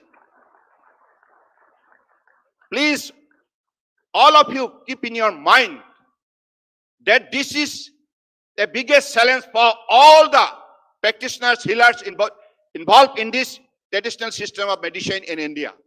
We have got more than 5 lakhs villages. In every villages, we have discovered the presence of the healers, practitioners who have been practicing by inheriting their skill from their forefathers. And this is the strength of Indian civilization and culture. That culture exists, stands on nature. And whatever potentialities, possibilities, and prospect we have in nature, on the basis of that strength, we are to grow, but not at the cost of ecology and environment. So this is I believe, the message we have received from this particular event. And आज इस विषय को लेकर हमें हमेशा गौरव महसूस करना ही होगा, क्योंकि परम आदरणीय प्रधानमंत्री जी ने आज देश को दुनिया की जगत में आज जिस तरफ प्रतिष्ठा किया है और देश की परंपरागत चिकित्सा पद्धति को जैसे उन्होंने हमें विश्व भर में लोकप्रियता बढ़ाया है, तो इसके लिए आज मुझे लगता है कि ये नई पीढ़ियों के लिए एक बहुत बड़ा मौका है। मैं तो मानता हूं सुनहरा मौका है। इस मौका को सही उपयोग करना चाहिए ताकि हमारे लक्ष्य को हम पूरा कर सके। माननीय प्रधानमंत्री जी के नेतृत्व में हम हिंदुस्तान को विश्व गुरु के स्थान में हम प्रतिष्ठा करें।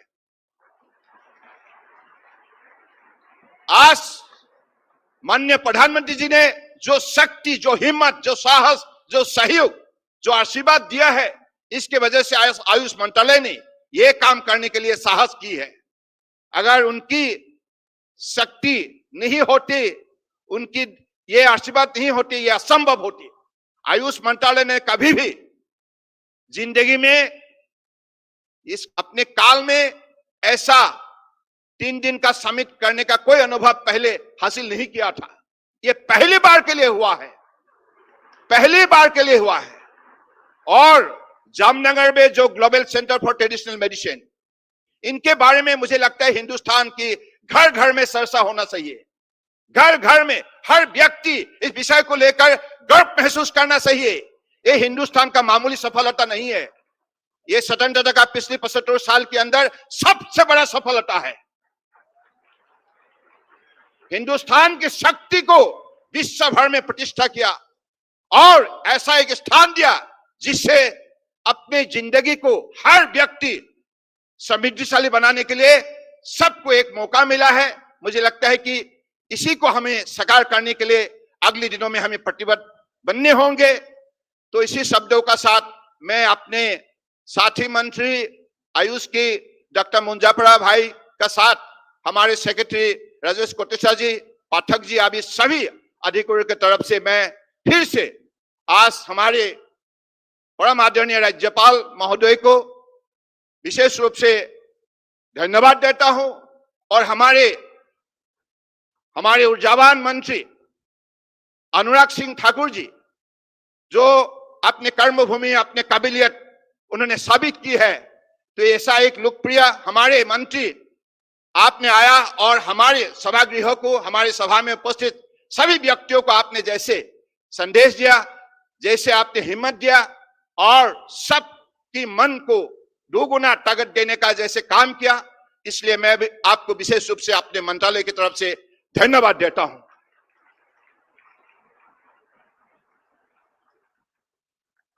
और हमारे पत्रकार बंधुगण, आपको तो हमारी तरफ से बहुत बहुत धन्यवाद।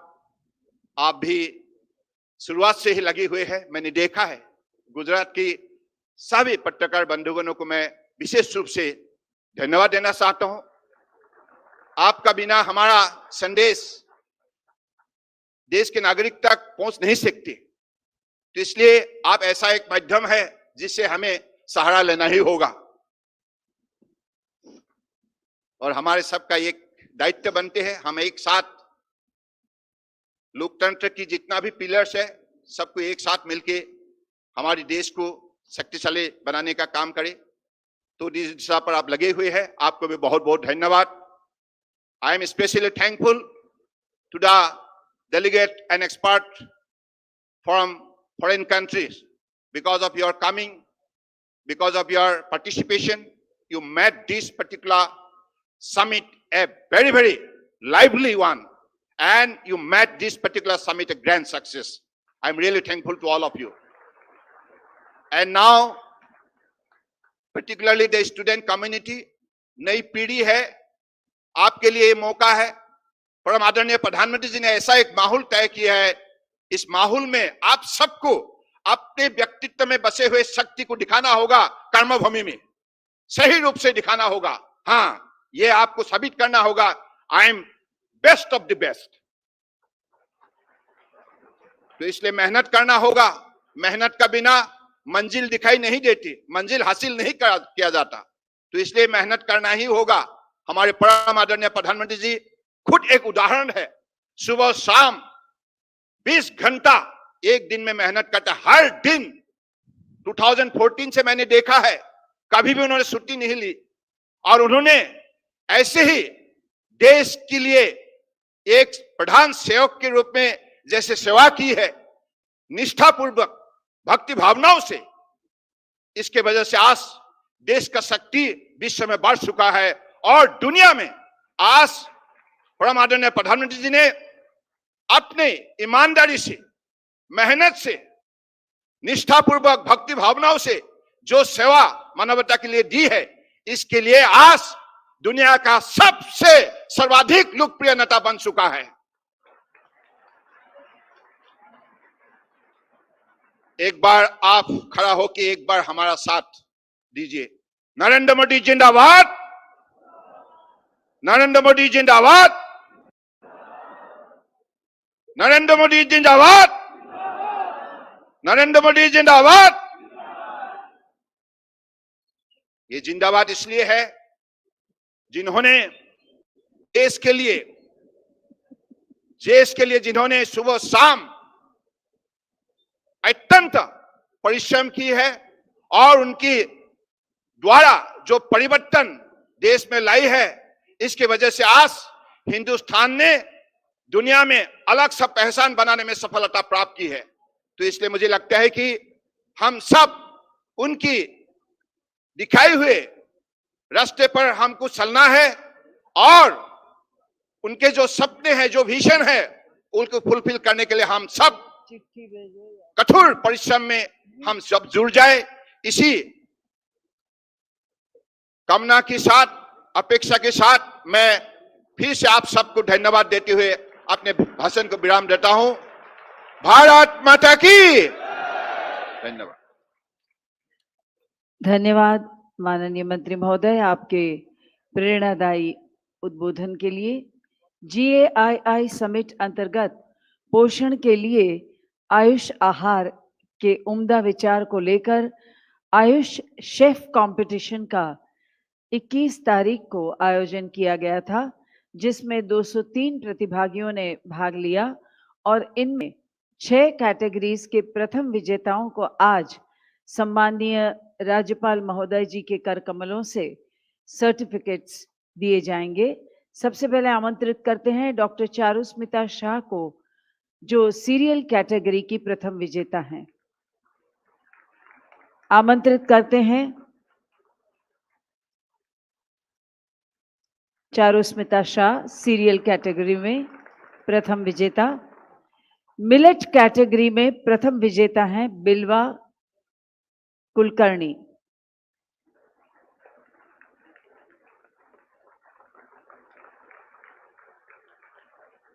नट एंड पल्स कैटेगरी की प्रथम विजेता मंजरी घालिंचकर।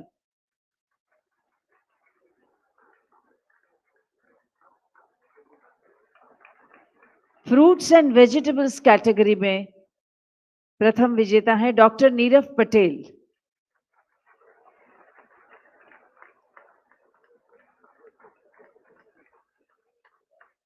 डेयरी प्रोडक्ट्स के प्रथम विजेता पूजा वर्मा। और फ्यूजन कैटेगरी में प्रथम पुरस्कार प्राप्त करती हैं कलाईवनी D.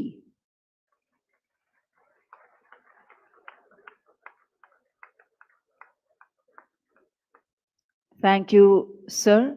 We take this opportunity to welcome Honorable Governor of Gujarat, Acharya Devvrat ji, and request Honorable Union Minister of Ayush, Shri Sarbanand ji Sonowal, to present the memento. The memento is a bark of spice and healthy life made of wood, the oldest organic building material, a magnificent boat symbolizing life, growth, and strength. Adorning the boat are 13 glorious spices and herbs such as elaichi, methi seeds, jeera, chakri phool, dalchini, jaifal, dhania seeds, etc. that exude the essence of magic, happiness, stability, and most of all, holistic healing and healthy living.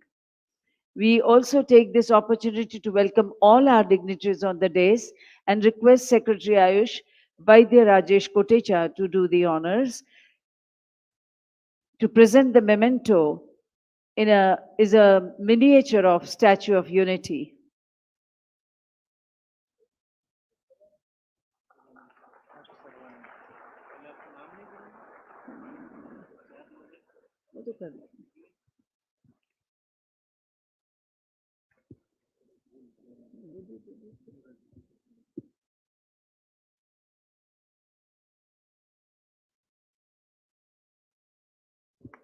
Honorable Minister Shri Anurag ji.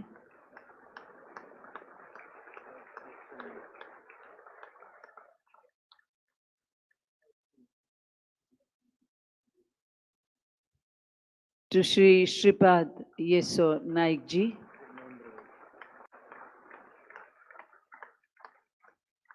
And Honorable Minister Shri Mahendra Bhai Munjpara.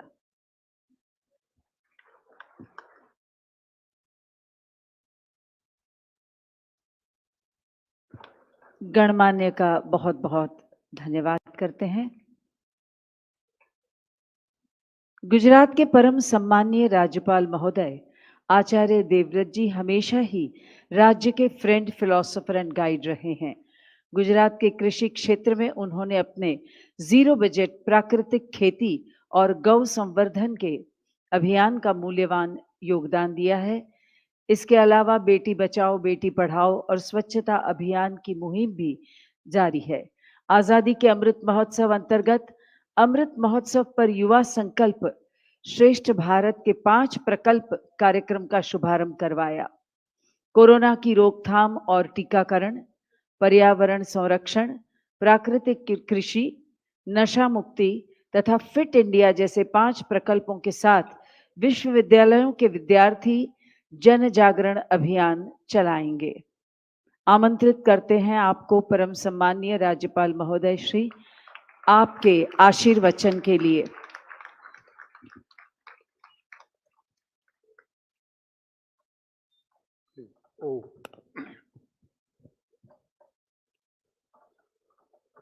ओम सर्वे भवन्तु सुखिनः, सर्वे सन्तु निरामया, सर्वे भद्राणि पश्यन्तु, मा कश्चित् दुख भाग भवेत्। ओम शांति।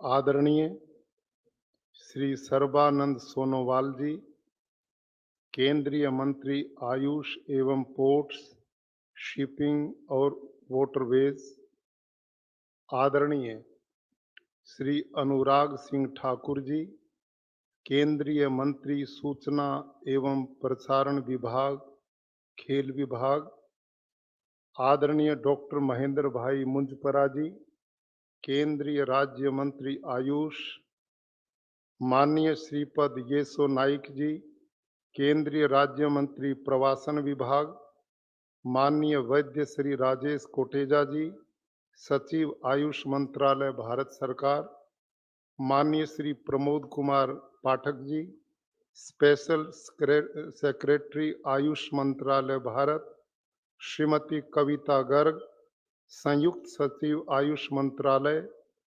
माननीय डॉक्टर अनूप ठक्कर जी, निदेशक institute of teaching and research इन आयुर्वेद, उपस्थित यहाँ पर विशेषज्ञगण, उद्यमीगण, निवेशकगण, आयुष मंत्रालय के सभी अधिकारीगण, वैद्यगण, देवी और सज्जनों, सर्वप्रथम माननीय अनुराग ठाकुर जी, जिनसे मेरा बहुत पुराना संबंध रहा, हिमाचल प्रदेश में 4 वर्ष में गवर्नर रहा, परिवार के साथ आत्मीय संबंध रहे, इनके काम करने का तरीका, इनका जुझारूपन और की ऊर्जा और जिस तरह से वो काम इस छोटी आयु में करके बुलंदियों पर पहुंच रहे हैं और जैसा उन्होंने अपने वक्तव्य में आप और हम सबको एक नवजीवन सा दे दिया, ऐसे अनुराग जी ठाकुर ने जैसे आपका धन्यवाद किया, तो मैं भी समझता हूं कि इतने बहुश्रुत श्रोता बहुत कम मिलते हैं जैसे आप हैं। आप इस बात को बहुत अच्छी तरह समझते होंगे कि ये जो मुख्य अतिथि और अध्यक्ष बनाए जाते हैं, इनसे बड़ी दुर्गति लंबे कार्यक्रम में किसी की नहीं होती। ना तो वो उठ के जा सकते, और जहां इतना लंबा कार्यक्रम इतने वक्ताओं का हो, सारी बात जो कहने वाली है वो कह चुके होते हैं। मैं बैठा बैठा सोच रहा था, इन सज्जन ने ये कही, मैं ये बोलूंगा। अब जो सोची थी वो अगले वाले ने कह दी।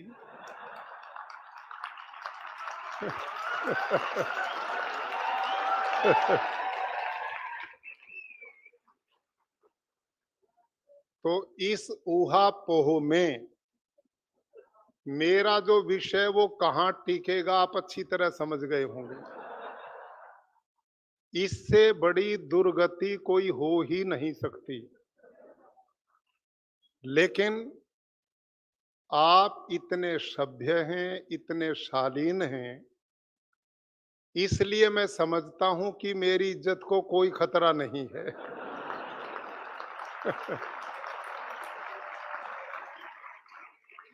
और भगवान कृष्ण ने गीता में कहा है, आहार शुद्धि सत्व शुद्धो। आप आयुर्वेद से जुड़े लोग हैं, होम्योपैथी से जुड़े लोग हैं, यूनानी से जुड़े हुए लोग हैं, और मैं समझता हूं कि ये सारी जो चिकित्सा पद्धतियां हैं, ये सब मन और आत्मा अध्यात्म पर टिकी हुई।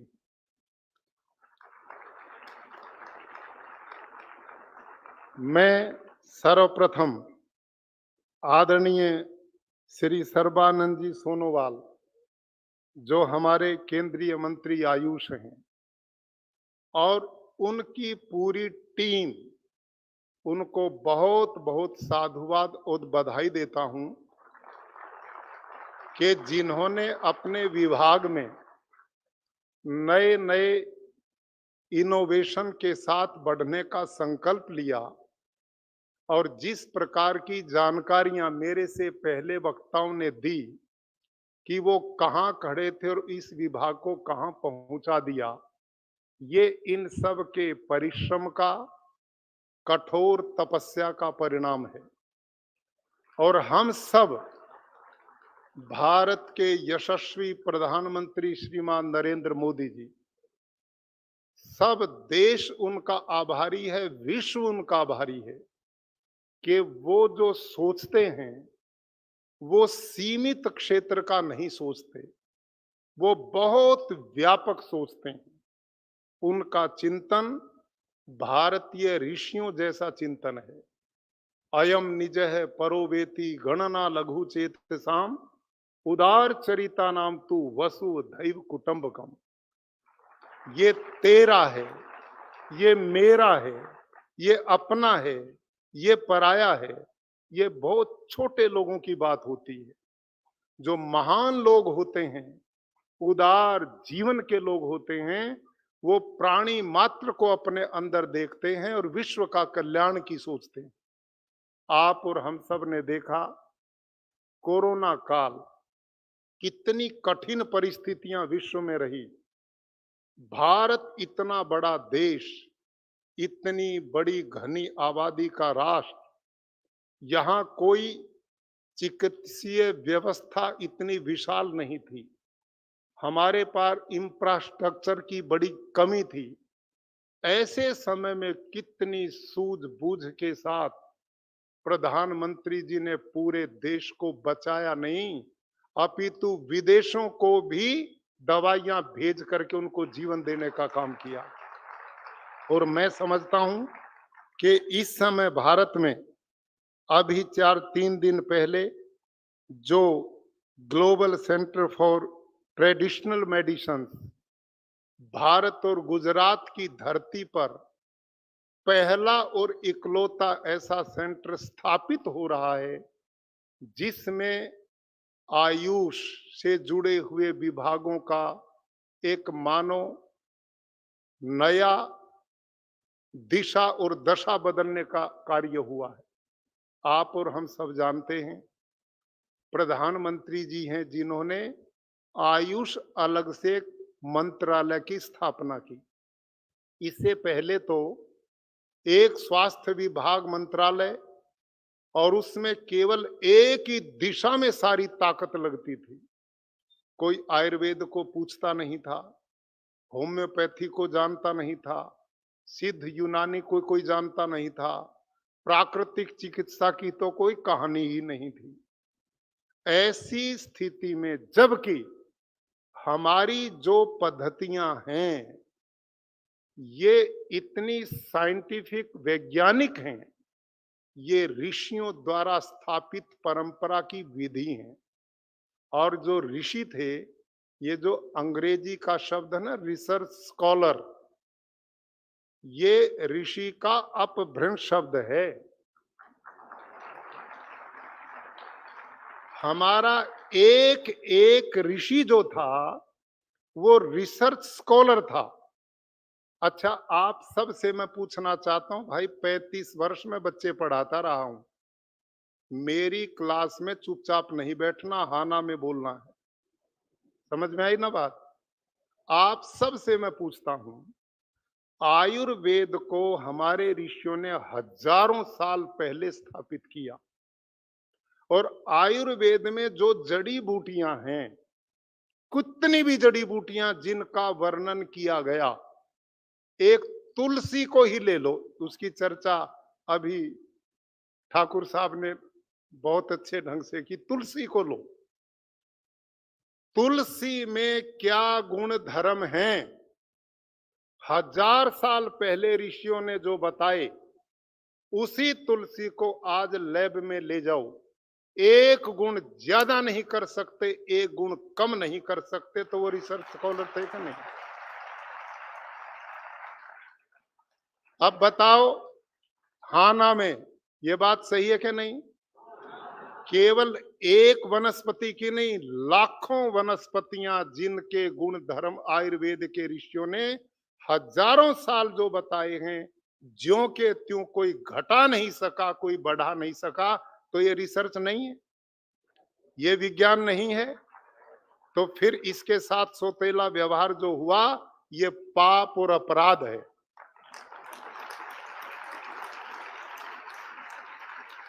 हम धन्यवादी हैं भारत के यशस्वी प्रधानमंत्री जी के जिन्होंने इस देश के अध्यात्मवाद को पढ़ा, समझा और जीवन में अपनाया है। और वो इसके महत्व को बहुत मजबूती से समझते थे, इसलिए उन्होंने आयुष अलग से मंत्रालय की स्थापना की, पहला काम। और दूसरा, अब जो कार्यक्रम 3 दिन से आप चल रहे हैं, ये विश्व के इतिहास की प्रथम घटना है कि 100 से अधिक देश जिनमें परंपरागत जो स्वास्थ्य चिकित्सा की पद्धतियां हैं, उन पर रिसर्च होगा और वो जनमानस के कल्याण का कारण बनेगी। और आयुर्वेद, प्राकृतिक चिकित्सा, यूनानी, होम्योपैथी, मैं इनका निष्णात तो नहीं, लेकिन प्राकृतिक जो पद्धति है मैंने उसको बहुत अच्छी तरह से उसका अध्ययन किया है। और उसके अध्ययन के कारण सोनोवाल जी की सेवा में मैं 1998 में मेरे को अल्सरेटिव कोलाइटिस हुआ और वो इतना क्रोनिक स्थिति में चला गया। उस समय इतनी एलोपैथी में भी व्यवस्थाएं नहीं थी और अंत में मेरी स्थिति, लंबी बात न करता हुआ, डॉक्टर्स ने कहा, all India medical institute Delhi, Apollo Delhi, PGI Chandigarh, सब जगह मैंने चेक कराया। वीडियो एंडोस्कोपी से देख के कहा कि इनकी आंतें काट के निकालनी पड़ेंगी, 1-2 साल जी लेंगे, इससे ज्यादा लंबी आयु नहीं है। ये मेरे बारे में घोषणा हुई थी 1998 में। और मैं ठीक ठाक हूं ना आपके सामने? आपको जान के आश्चर्य होगा कि एलोपैथी में मैं विरोधी नहीं हूं, ये ध्यान रखना, कभी कल आप इसको उठा लें। हमने मिलके चलना है, उसमें बहुत रिसर्च हुए हैं, बहुत काम वो लोग करते हैं, रात दिन बहुत सेवा समाज की करते हैं। लेकिन मैं इसलिए चर्चा करता हूं कि ऐसी चीजों को अछूता छोड़ दिया जो जीवनदायिनी है, ये बहुत गड़बड़ है। आप आश्चर्य करेंगे कि मैंने प्राकृतिक चिकित्सा पद्धति से, प्राकृतिक से अपना इलाज किया। मेरे एक वैद्य थे पांचली, मेरठ में, 90-95 साल के, उन्होंने मेरे को केवल प्राकृतिक चिकित्सा से ठीक किया। और उसके बाद जब मेरे को जीवन मिल गया तो मैंने सोचा कि भाई तू मरा हुआ जिंदा हो गया, तो इस पद्धति के लिए कुछ तो होना चाहिए। मैंने विधिवत उसकी पढ़ाई की, उनकी जो डिग्री है वो ली, मैं उसका विधिवत डॉक्टर बना। फिर मैंने अपने गुरुकुल कुरुक्षेत्र में 2001 में मैंने प्राकृतिक चिकित्सालय की वहां स्थापना की। इस समय 1.5-2 लाख से ज्यादा रोगी वहां स्वास्थ्य लाभ कर चुके हैं। मैंने अपने जैसे हजारों लोग ठीक किए। इस क्या नाम, अल्सरेटिव कोलाइटिस। आज भी आप में तो शायद नहीं होंगे, लेकिन आपके मित्र होंगे। एलोपैथी में विश्व में आज भी इस बीमारी का परमानेंट इलाज, आगे बोलो, नहीं है ना? नहीं है। और मैं बिना दवाई के बिल्कुल ठीक ठाक हूं। और मैं नहीं, प्राकृतिक चिकित्सा से मैंने हजारों अल्सरेटिव कोलाइटिस के, विश्व के, यहाँ के नहीं, अमेरिका, इंग्लैंड, कनाडा, ऑस्ट्रेलिया, पता नहीं कहां कहां के लोग वहां आके स्वास्थ्य लाभ करते हैं। और वहां जगह नहीं मिलती लोगों को, इतनी भीड़ है, लोगों में इतना विश्वास, और इसमें तो दवाई भी नहीं। और जो आयुर्वेद है ये तो उससे भी बहुत ऊंचा है, क्योंकि इसका जो पंचकर्म है वही तो प्राकृतिक चिकित्सा में प्रयोग होते हैं। पंचकर्म, शोधन क्रियाएं, हमारे यहाँ बीमारी को जड़ से निकालने की व्यवस्था है। एलोपैथी में दवाई से रोग को दबाने की व्यवस्था है। मैं उदाहरण दे सकता हूं। उदाहरण सुनिए आप। देखिए, एक व्यक्ति को डायबिटीज हो गई और वो दवाई लेने गया, तो दवाई उसको दे दी जाए तो उस दवाई से डायबिटीज भी ठीक होनी चाहिए और दवाई भी बंद होनी चाहिए। इसका नाम है इलाज। और कोई यूं कहे जब तक जिएगा तब तक खानी पड़ेगी, तो दवाई थोड़े, तो दवाई है। क्यों साहब?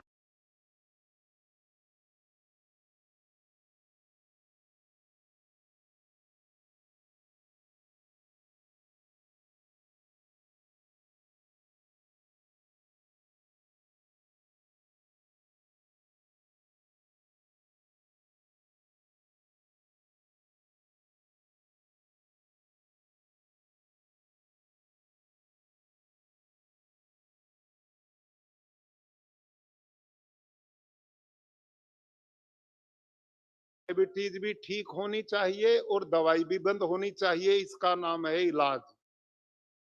और कोई यूं कहे जब तक जिएगा तब तक खानी पड़ेगी, तो दवाई थोड़े, तो दवाई है। क्यों साहब?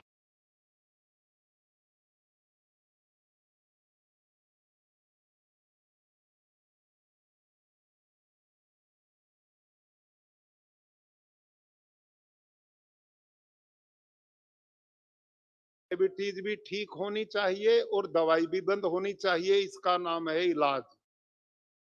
और कोई यूं कहे जब तक जिएगा तब तक खानी पड़ेगी, तो दवाई थोड़े, तो दवाई है। क्यों साहब?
डायबिटीज भी ठीक होनी चाहिए और दवाई भी बंद होनी चाहिए। इसका नाम है इलाज। और कोई यूं कहे जब तक जिएगा तब तक खानी पड़ेगी, तो दवाई थोड़े, तो दवाई है। क्यों साहब?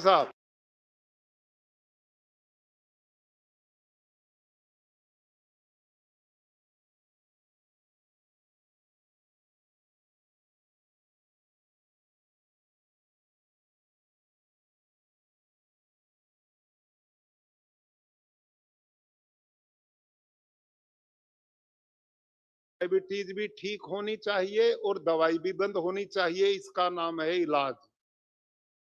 और कोई यूं कहे जब तक जिएगा तब तक खानी पड़ेगी, तो दवाई थोड़े, तो दवाई है। क्यों साहब?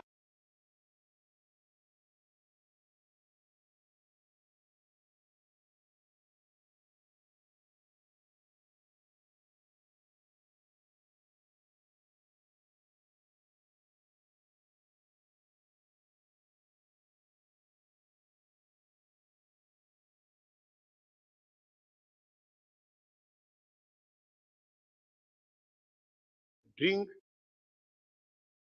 एंड बी मैरी, ये कोई जीवन का उद्देश्य नहीं। ऋषियों ने क्या कहा आयुर्वेद। और कोई यूं कहे जब तक जिएगा तब तक खानी पड़ेगी, तो दवाई थोड़े, तो दवाई है। क्यों साहब? ड्रिंक एंड बी मैरी, ये कोई जीवन का उद्देश्य नहीं। ऋषियों ने क्या कहा आयुर्वेद में? दवाई किस लिए खाओ? धर्म अर्थ काम मोक्षाणाम आरोग्य मूलम उत्तमम। लिखा ना आयुर्वेद में। हमारा जीने का उद्देश्य क्या है? ऋषियों ने जीने के लिए दवाई नहीं बनाई। जीवन उद्देश्य क्या हो? धर्म अर्थ काम करते मोक्ष की प्राप्ति का लक्ष्य तुम्हारा हो। और उसमें औषध का आविष्कार इसलिए किया कि भक्ति में भी ध्यान लगाओगे। कभी घुटने में दर्द होगा तो ध्यान कैसे लगेगा? सिर में दर्द हो गया तो कैसे लगेगा? दमा उठ गया तो कैसे बैठोगे? बीमारियों में कैसे ठीक होगे? इसलिए कहा धर्म अर्थ काम मोक्षाणाम आरोग्य मूलम उत्तमम।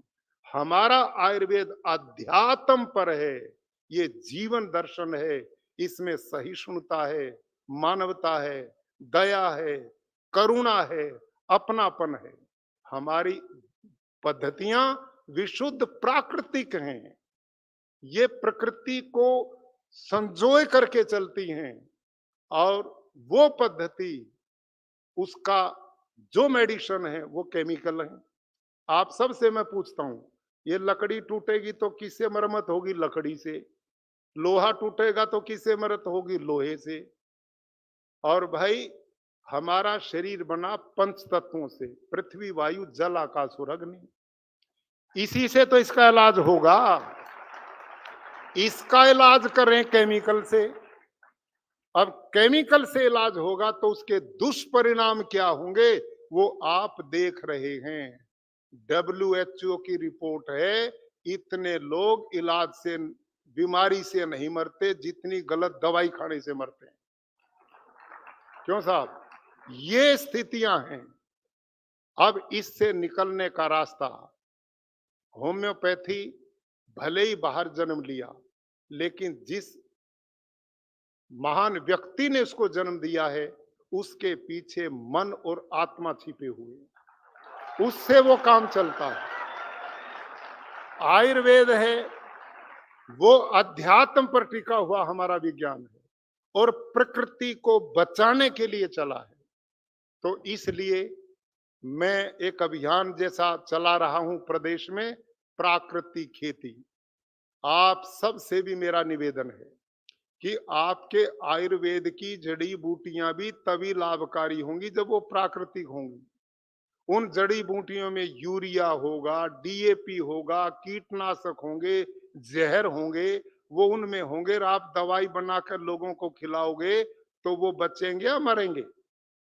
इसलिए मेरा जो अभियान है, प्रधानमंत्री जी ने सारे देश के किसान को आह्वान किया है कि प्राकृतिक खेती की ओर लौटो, यही जीवन दर्शन है। क्योंकि आज सबसे बड़ी चुनौती है दुनिया में, सबसे बड़ी ग्लोबल वार्मिंग। यदि इसको नहीं रोका तो जी ही नहीं सकेंगे। आज नहीं देख रहे आप, अफ्रीका में बाढ़ आ रही है, स्पेन में बर्फ गिर रही है, कहीं आंधी तूफान आ रहे हैं। अप्रैल में 45 डिग्री तापमान पहुंच गया है। कहीं तूफान आंधी है, कहीं ये बीमारियां हैं, कहीं युद्ध हैं। इसके पीछे केवल भोगवादी कल्चर है। हमारा जो चिंतन और सोच है उसका दुष्परिणाम है। भाइयों और बहनों, लंबी बात न करते हुए, इस प्रकृति को कहते हैं, धरती पर असंख्य प्राणी हैं, असंख्य प्राणी है इस धरती पे। इस असंख्य प्राणियों में इस समझदार आदमी को छोड़कर इस प्रकृति का विनाश किसी ने नहीं किया। पिछले दिनों कोरोना काल में लॉकडाउन लगा, गंगा जी भी साफ अपने आप हो गई, नदियां नाले भी साफ हो गए, समुद्र भी हो गए, पर्यावरण भी हो गया। क्यों? उन दिनों समझदार घर में बैठा हुआ था। जहां जहां इस समझदार संतन के पग पड़ते हैं वही विनाश। और ये विनाश क्यों? क्योंकि इसका खान पान, इसकी सोच भोगवादी उनकी ओर है जिन लोगों ने शोषण करना सीखा है। जिन्होंने लोगों को अपने दमन के कुचक्र में फंसाना सीखा है। हम लोग ऐसे नहीं हैं, हम तो सर्वे भवन्तु सुखिनः की बात करते हैं। सब सुखी हों, सब निरोग हों। आयुर्वेद का वैद्य इलाज करते हुए कैसे इलाज करता था, ये लिखा है, यस्तु सर्वाणि भूतानि आत्मेवनुपश्यति यत् सर्वभूतेषु चात्मानं ततो न विचिकित्सति, ये लिखा है।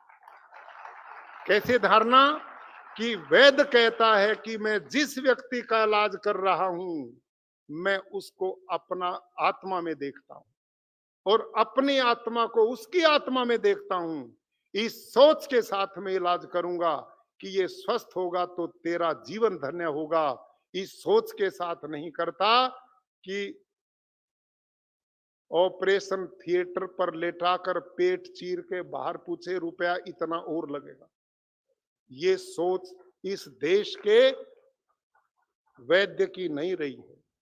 यहां वैद्य पूरे समर्पण के साथ ईश्वर का स्मरण करते हुए, आत्मा और मन के द्वारा प्रार्थना करते हुए अपने पेशेंट को ठीक करने का संकल्प लेने की परंपरा, ये भारतीय कल्चर और संस्कृति रही। तो आओ, लंबी बात न करते हुए भाई और बहनों, एक नया रास्ता प्रधानमंत्री जी ने दे दिया। उंगली आपको पकड़ा दी, कलाई पकड़नी आपके हाथ में है। अब आप कितनी मेहनत करते हैं, कितना परिश्रम करते हैं, कितने नए नए शोध करते हैं। मुझे पिछले दिनों आदरणीय कोटेचा जी ने बताया कि 2,500-3 हजार रिसर्च पेपर हम अब तक छपवा चुके हैं और कोरोना काल में जबरदस्त रिसर्च हुआ है। और हमारी आयुर्वेद ने, हमारी होम्योपैथी ने, हमारी यूनानी ने, हमारी सिद्धा ने, हमारे योग ने इस कोरोना काल में अपनी ताकत को लोगों को दिखा दिया। उन्होंने अपना अस्तित्व, इस बात से बड़ा प्रमाण क्या है, एक पद्धति पर विश्व भर में इतना बड़ा रिसर्च होने के बाद भी आयुर्वेद छाती तान कर खड़ा रहा। यदि इस पर रिसर्च होगी, यदि इस पर रिसर्च होगी तो ये चिकित्सा पद्धति भारत नहीं सारे विश्व का कल्याण करेगी, पूरी मानवता का कल्याण करेगी, पूरे विश्व के लोगों की भलाई करेगी। भारत का चिंतन व्यापक रहा है, विश्व के कल्याण का रहा है। माननीय प्रधानमंत्री जी ने उसी सोच के साथ इस गुजरात की पावन धरा पर, भारत की इस पवित्र धरती पर इस सेंटर का अभियान जो प्रारंभ हुआ है, यहाँ रिसर्च होंगे, नए नए अभियान चलेंगे। आप जैसे विद्वान लोग, वैद्य लोग, डॉक्टर लोग बैठ करके शोध करेंगे तो दुनिया को स्वास्थ्य की दृष्टि से एक नया दर्शन मिलेगा, नई सोच मिलेगी। मैं इस 3 दिन की कार्यशाला पर आयुष मंत्रालय के आदरणीय सर्बानंद जी सोनवाल जी, उनके सभी मंत्रीगण, इनके सभी अधिकारीगण, सबको बहुत बहुत बधाई देता हूं और आप सबके प्रति भी शुभकामनाएं व्यक्त करता हूं। आओ मिल करके बढ़ें और इस मिशन को इतनी मजबूती से आगे बढ़ाएं कि सबका ये स्वास्थ्य की दृष्टि से कल्याण हो। धन्यवाद। ओम शांति। आपका बहुत बहुत धन्यवाद परम सम्माननीय राज्यपाल महोदय, आपके प्रेरणादायी आशीर्वचन के लिए। We now invite Joint Secretary Srimati Kavita Garg to propose the vote of thanks, after which we will conclude this session with national anthem. परम आदरणीय गुजरात के महामहिम राज्यपाल महोदय एवं मंच पर उपस्थित सम्मान्य अतिथिगण, सबसे पहले तो सर मैं आप सबका धन्यवाद करना चाहूंगी कि आपके बिजी शेड्यूल में से आपने समय निकाला, और साथ में माफी मांगना चाहूंगी कि ये सेशन 50 मिनट बढ़ गया है।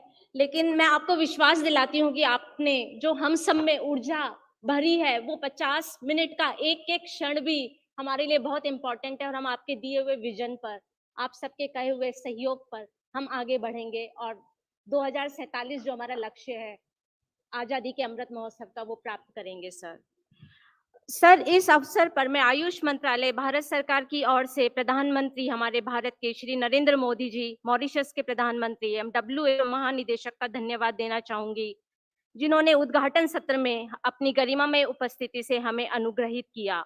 इस प्रथम वैश्विक आयुष निवेश एवं नवाचार शिखर सम्मेलन में देश विदेश से पधारे समस्त विशेषज्ञों, विद्वानों एवं प्रतिभागियों का भी सादर आभार, जो विभिन्न उद्योग समूहों, एनजीओ, फार्मास्यूटिकल्स, स्टार्टअप्स, एग्जीबिटर्स के रूप में हमारे साथ जुड़े।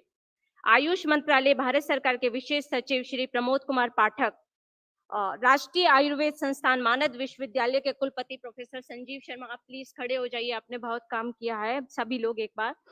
प्रोफेसर तनुजा नेसरी, निदेशक अखिल भारतीय आयुर्वेद संस्थान नई दिल्ली, श्री अनूप ठाकर, निदेशक आईटीआरए जामनगर, डॉक्टर अनुपम श्रीवास्तव, निदेशक राष्ट्रीय आयुर्वेद विद्यापीठ नई दिल्ली, समस्त संस्थानों, काउंसिल प्रमुखों, सेशन कोऑर्डिनेटर्स एवं मेरी सहयोगी श्रीमती विजय लक्ष्मी द्वारा शिखर सम्मेलन को सफल बनाने हेतु किए गए अथक प्रयासों हेतु हार्दिक धन्यवाद देना चाहूंगी।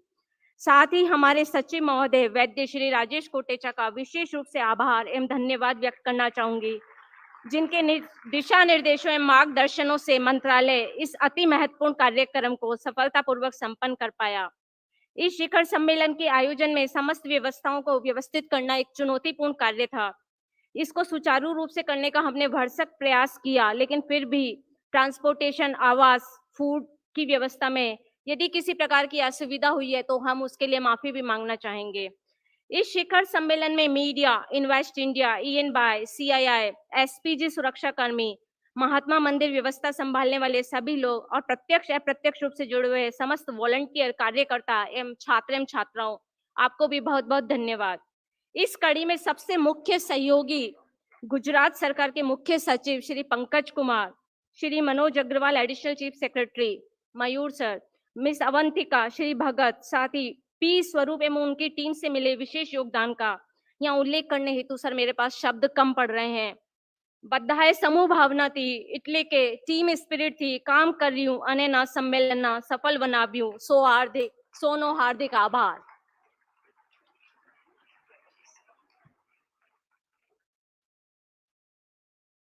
Let us all stand by for the national anthem.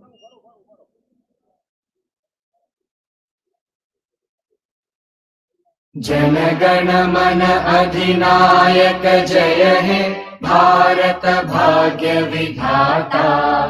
Punjab Sindh Gujarat Maratha Dravida Utkal बंगा। विंध्य हिमाचल यमुना गंगा उच्चल जलधि तरंगा। तव शुभ नामे जागे, तव शुभ आशीष मांगे। गाहे तव जय गाथा, जन गण मंगलदायक जय हे भारत भाग्य विधाता।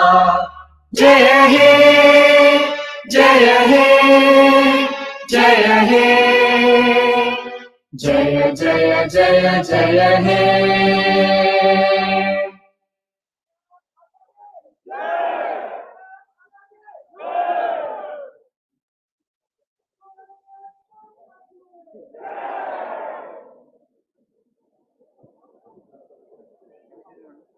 आपका नंबर मिलेगा। मैं डॉक्टर नरेश जी, गवर्नमेंट प्राइवेट कॉलेज में प्रिंसिपल हूँ। मेरी दो डॉक्टर हैं, इसमें से एक की डॉक्टर की आवाज़ भी अच्छी है और she wants to be news reading, तो इसलिए एक बार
Namaskar, hello and welcome to CIET NCRT's special live webinar series of cyber safety and security. My name is Tanvi Khurana, and because it's a Friday, we are here under the theme mental and emotional well-being in the era of cyberspace. If you remember, we started this theme in the beginning of this month, which was 6th of April, and we celebrated Cyber Jagrukta Divas that day.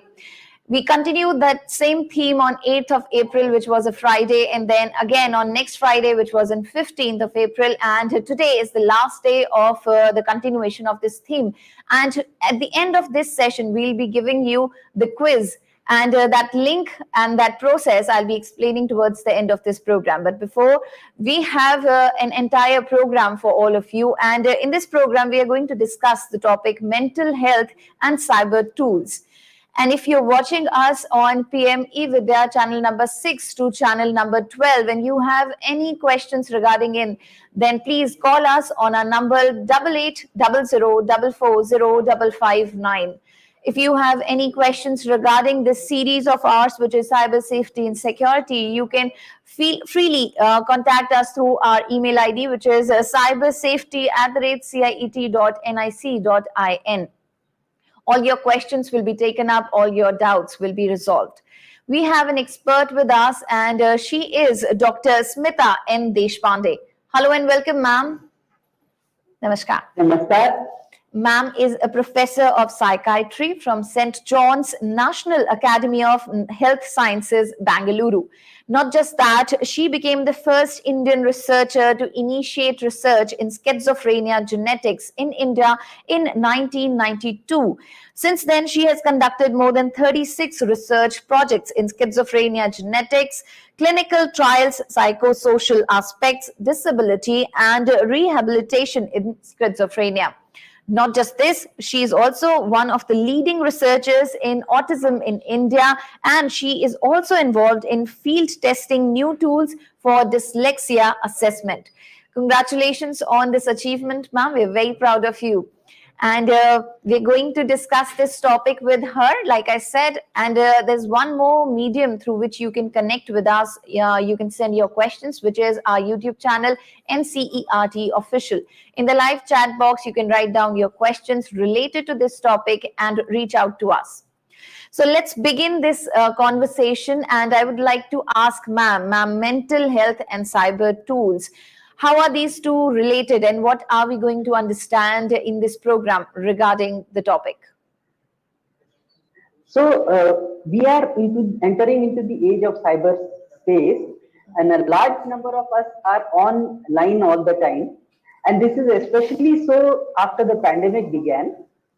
But is it affecting our mental health? And in fact, what is mental health? Many people do not know. So I want to look at the connection between mental health and these various tools, the social media, the gaming, the apps, and other things that we are becoming so familiar with. Does it or does it not affect our mental health? Does it affect the mental health of only a group of people or everyone concerned? So that is what I wanted to talk to you about today.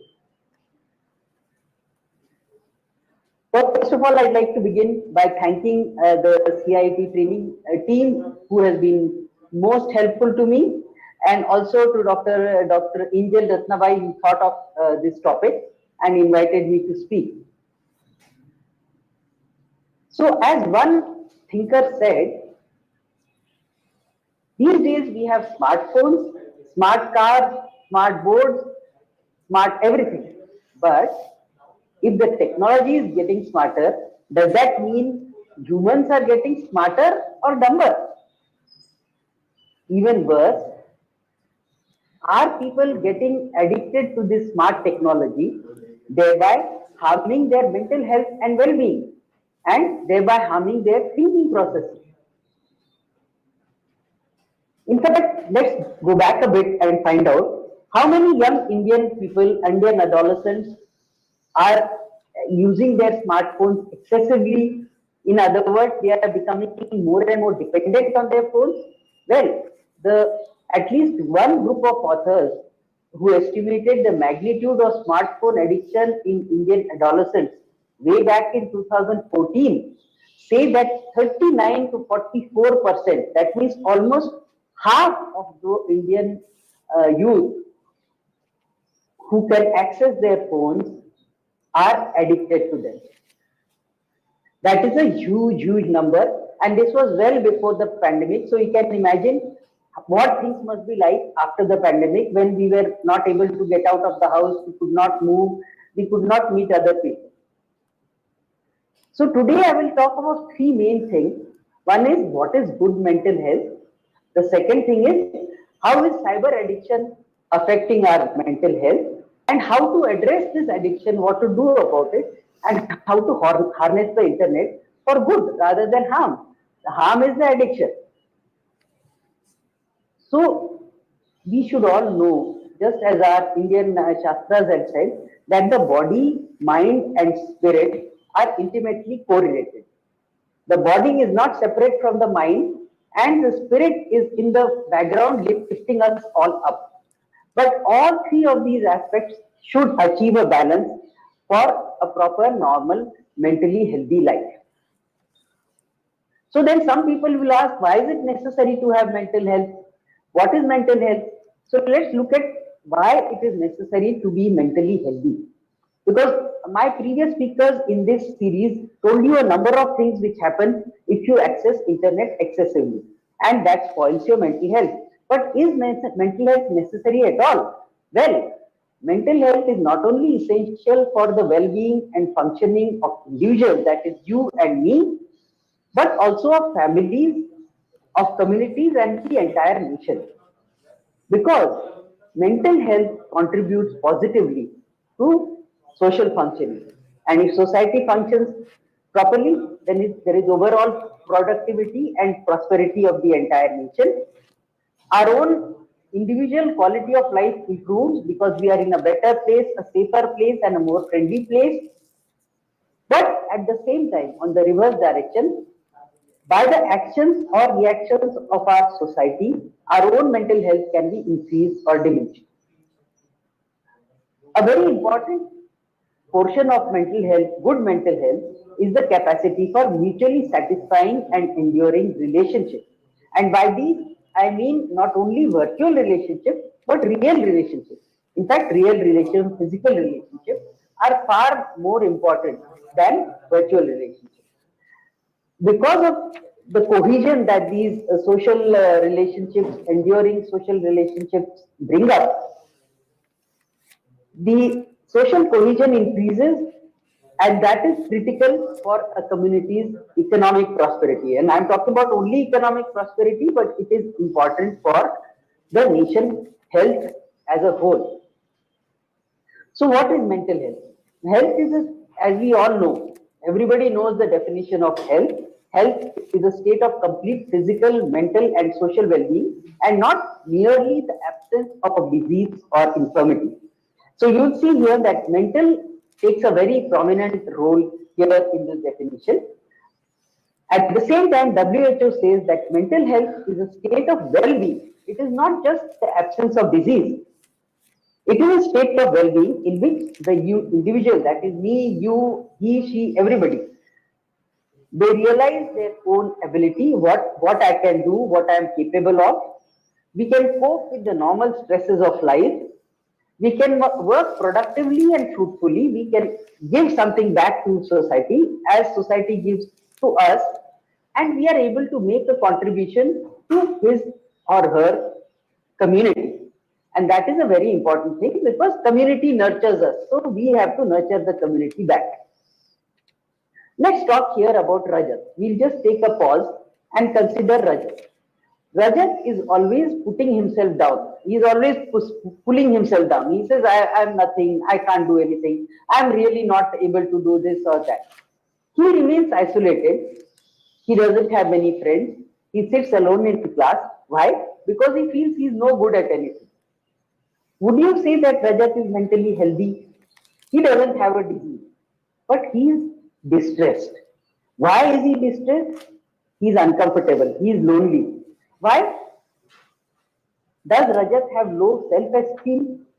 He pulls himself down too much. He thinks too low of himself. That is very likely to happen. Now, mental health does not occur in isolation. Mental, physical, and social health are all interdependent. As I said before, mental health really implies fitness. That means we are at a higher plane rather than just freedom from illness. At the same time, mental health is affected by a number of factors, individual factors and experiences. By factors, I mean biological factors like genetics, like the whatever intelligence we were born with, whatever health we were born with, by our own experiences, by our interaction with other people in society, by what type of social structures are we being born to, what type of political regime are we being nurtured in, our own cultural values, and even our experiences in everyday life as part of a family, as part of a school, even on the streets, even at work. All these factors affect our mental health either in a temporary way or in a permanent way. At the same time, emotional health, being emotionally healthy, is also a part of being mentally healthy. Positive feelings such as feelings of happiness, self-esteem, a feeling that we have mastery over the environment, that we are not victims, but we are masters. We can change our environment. We can change the way society behaves, how people look at us, and resilience. Resilience is the ability to cope with adversity. Even if there are problems, even if there are issues, even if there are things which affect us badly, we will still be able to cope with them and come out on the other side. Emotional health is also determined by what is known as autonomy. Autonomy means the way to think and decide independently, ability to identify, confront, and solve our problems. And finally, at a higher level is self-realization, that we recognize our own potential and then we work towards achieving our potential, and society gives us opportunity to exploit our own potential. All these positive emotions and these positive achievements lead to a subjective sense of well-being. They make us feel good about ourselves and our life. So emotional health is a part of mental health, but physical health is also a part of mental health. What does that mean? Emotional factors like optimism, a sense of personal control, a sense of meaning of life, they help to protect our mental and physical health. On the other hand, good physical health also influences the occurrence and outcome of mental and physical illnesses. If we are originally healthy, then even if we fall ill, we'll recover more quickly, we'll have a less severe illness, we will be able to get back out of the illness faster. So, while good psychological factors help us to maintain our health, good physical health helps us to spring back from adversity more easily. Poor general health is 3 times commoner amongst people with significant emotional distress. So as we saw Rajat, maybe Rajat over a period of time, over his life, if he remains diffident, then he is likely to have significant emotional distress as he grows up. What are some very easy, simple ways to combat these problems, health issues? What are the behaviors that lead to increased risk for health problems? They include sedentary habits. So mind you, if you are sitting at the phone all day or you are bending down like this looking at the screen all day, that's sedentariness. Of course, habits like excessive drinking and smoking, everybody knows that they are very bad for health and we should never start. And eating a poor diet. So if you are sitting at the net all the day, you will forget to eat. Whatever you eat will probably be very hurriedly done and maybe even junk food. So two main issues lead to bad physical and mental health if you are stuck to the internet all day. Now, as I said, emotional health and physical health are part of mental health. So is social health. What is social health? The ability, the capacity for mutually satisfying and enduring social relationships. You have friends, you have parents, you have relatives, you have brothers and sisters. These are the enduring social relationships, and you should have the capacity to derive enjoyment from them as well as to give enjoyment to other people in that relationship. Then social cohesion, society which works together for the benefit of each and every individual member, leads not only to economic prosperity but also to good health. Social connectedness. By connectedness, I don't mean only connectedness on the net, but connectedness physically. By going out, touching people, talking to people.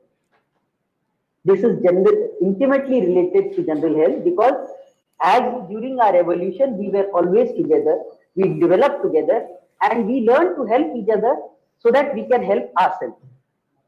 What is social capital? Social capital actually is the type of network that we have, the norms which are, human rights and other norms that we develop, and social trust amongst each other, which facilitate coordination and cooperation. And what does that lead to? That leads to mutual benefit.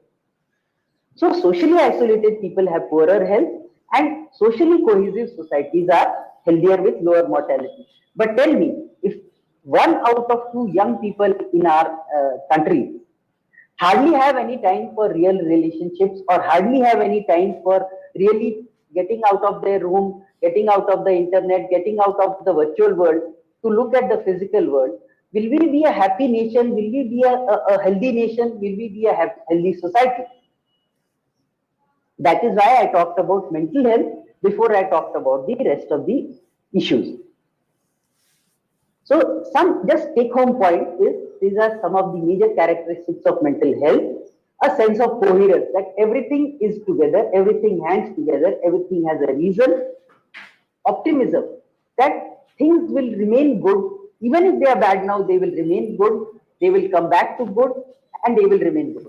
And at the same time, not meaningless optimism, but an acceptance of reality. Whatever is there, we do accept it, but we will work to improve it. Reliance on personal growth, that we will grow as people so that we can cope with adversity. When we are under stress, we can avoid breakdowns.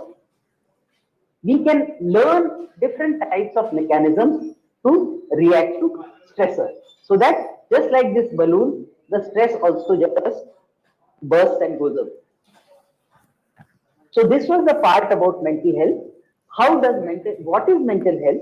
What you should try to achieve when you want to be mentally healthy, and how those principles of mental health translate into real-time practice to affect the type of behavior we have when we get hooked to the internet. How is cyber addiction affecting our mental health? That is the next part of my presentation. When you get addicted to the net, we call it behavioral addiction. Physical addictions are addictions when you take alcohol or you take tobacco or you take some other drug. Behavioral addiction is when you have certain behaviors which you do again and again so that you become addicted to them. As far as the internet is concerned, they include addiction to social networking sites, texting, dating apps, online gambling, pornography, and games. Just remember, 1 in 2 of our adolescents were addicted to smartphones way back in 2014. So that number must have grown exponentially by now. So what are the signs of excessive internet use? Look at these boys. They are young boys, young men, but they are all stuck to their smartphone. They are hardly aware of what is happening around them. So if you are using internet excessively, some of the signs that you and I will show for that matter are that we have trouble completing whatever our responsibilities and tasks are at home or even at work.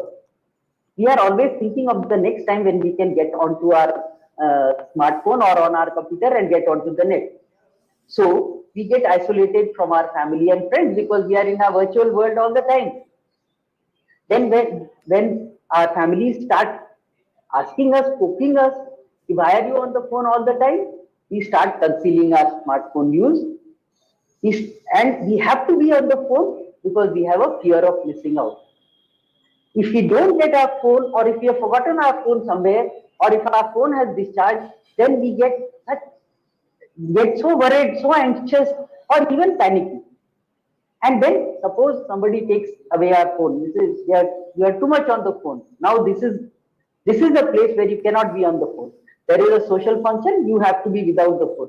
We start getting withdrawal symptoms, restlessness, angry, we become irritable, we snap at people, we cannot concentrate on anything, we cannot enjoy ourselves, and if this goes on for some time, we cannot even sleep.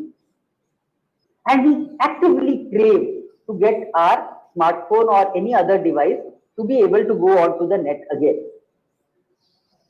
Now in psychiatry, we have certain diagnostic systems. So the most recent diagnostic system talks about internet addiction. And we do not call everybody as addicted. Right now we were talking about excessive internet use, but what is addiction? You are addicted if you have 5 out of these 7 symptoms. First is preoccupation with internet. So you are thinking about the internet all the time. What did I see? What did I do? What message did I get? What message should I put? What Instagram image should I see? Etc. Slowly, your entire time is being spent online. So much so that you leave out important things like eating, sleeping, meeting with friends. We cannot cut back on our use. If we try to cut back, there is a huge amount of restlessness. We feel moody or depressed if we are separated from the net. We might just say, no, I'll just check out my messages for 5 minutes. It never happens for 5 minutes. So we go online much longer than originally intended. We go here, there, we go through the various sites, through our various apps. So much so that we even risk losing our jobs or our relationship, or students. I know of students who do not even miss school, who do not even care to go to school. Sorry. I know of a college student whose parents, with great difficulty, sent him to a hostel of a very premier institution. He did not go there. He sat in the hostel day and night playing his computer game. He was not eating, he was not sleeping, he was not cleaning himself. This is what can happen if there is internet addiction. And to conceal all this behavior, we like to conceal the extent of internet use or using the internet to escape our negative feelings. So what are the types of internet addictions then that we can see?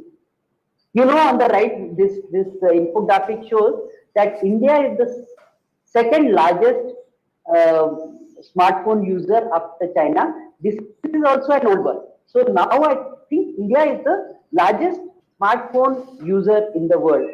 And if you think that among those smartphone users, the young users, the adolescent users, between the ages of 11 to 18 years old, if half of them are stuck, they are either excessively using the internet or they are addicted to the internet, what a loss it is to our society, what a loss it is to the family, and what a loss it is to the individual himself. So what are the types of internet addiction? Coming back to the left-hand side of our slide, there is cyber sex addiction, either viewing pornography or being in online relationships, cyber relational addiction, where these relations become much more important than real ones.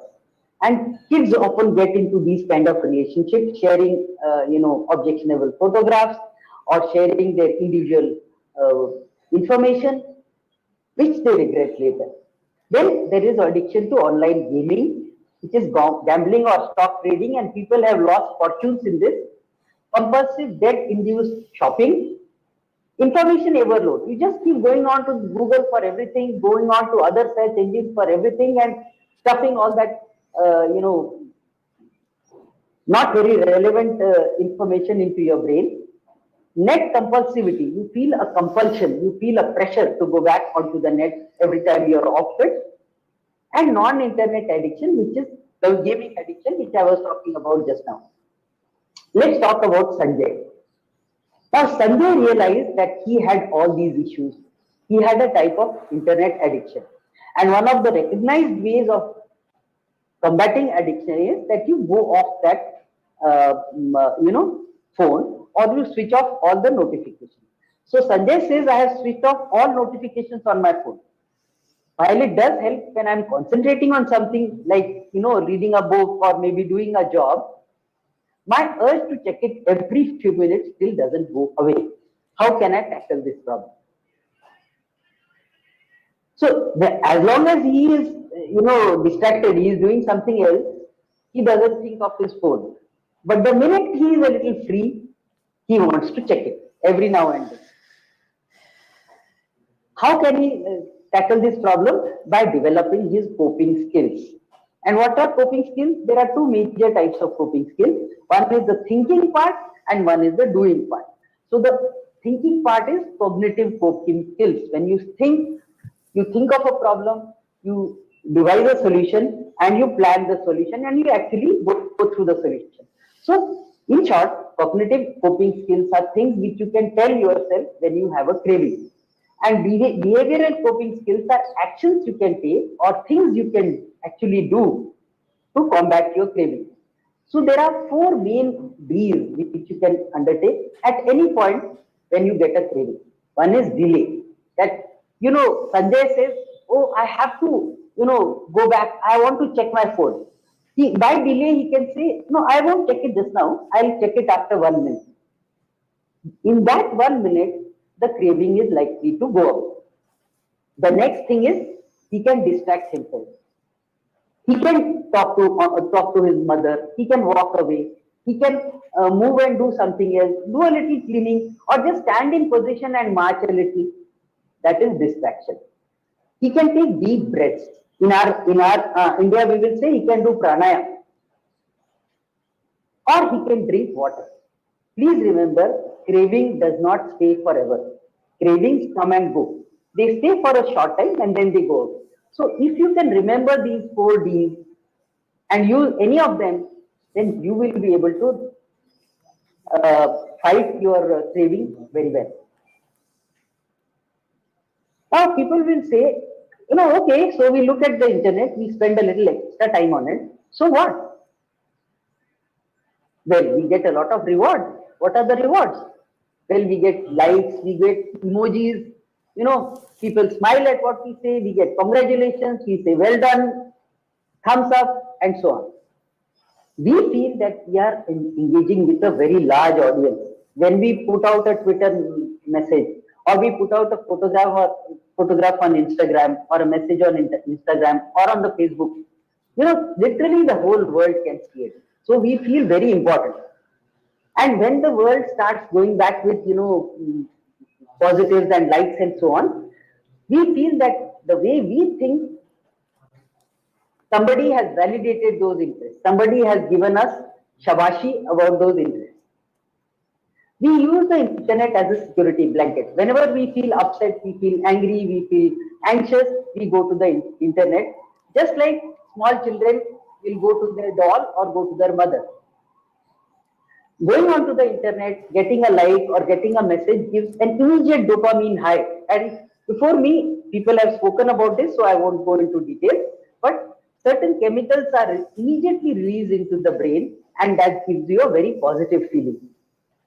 We also go to the net when we are bored. So we, go onto the net and just scroll through without thinking.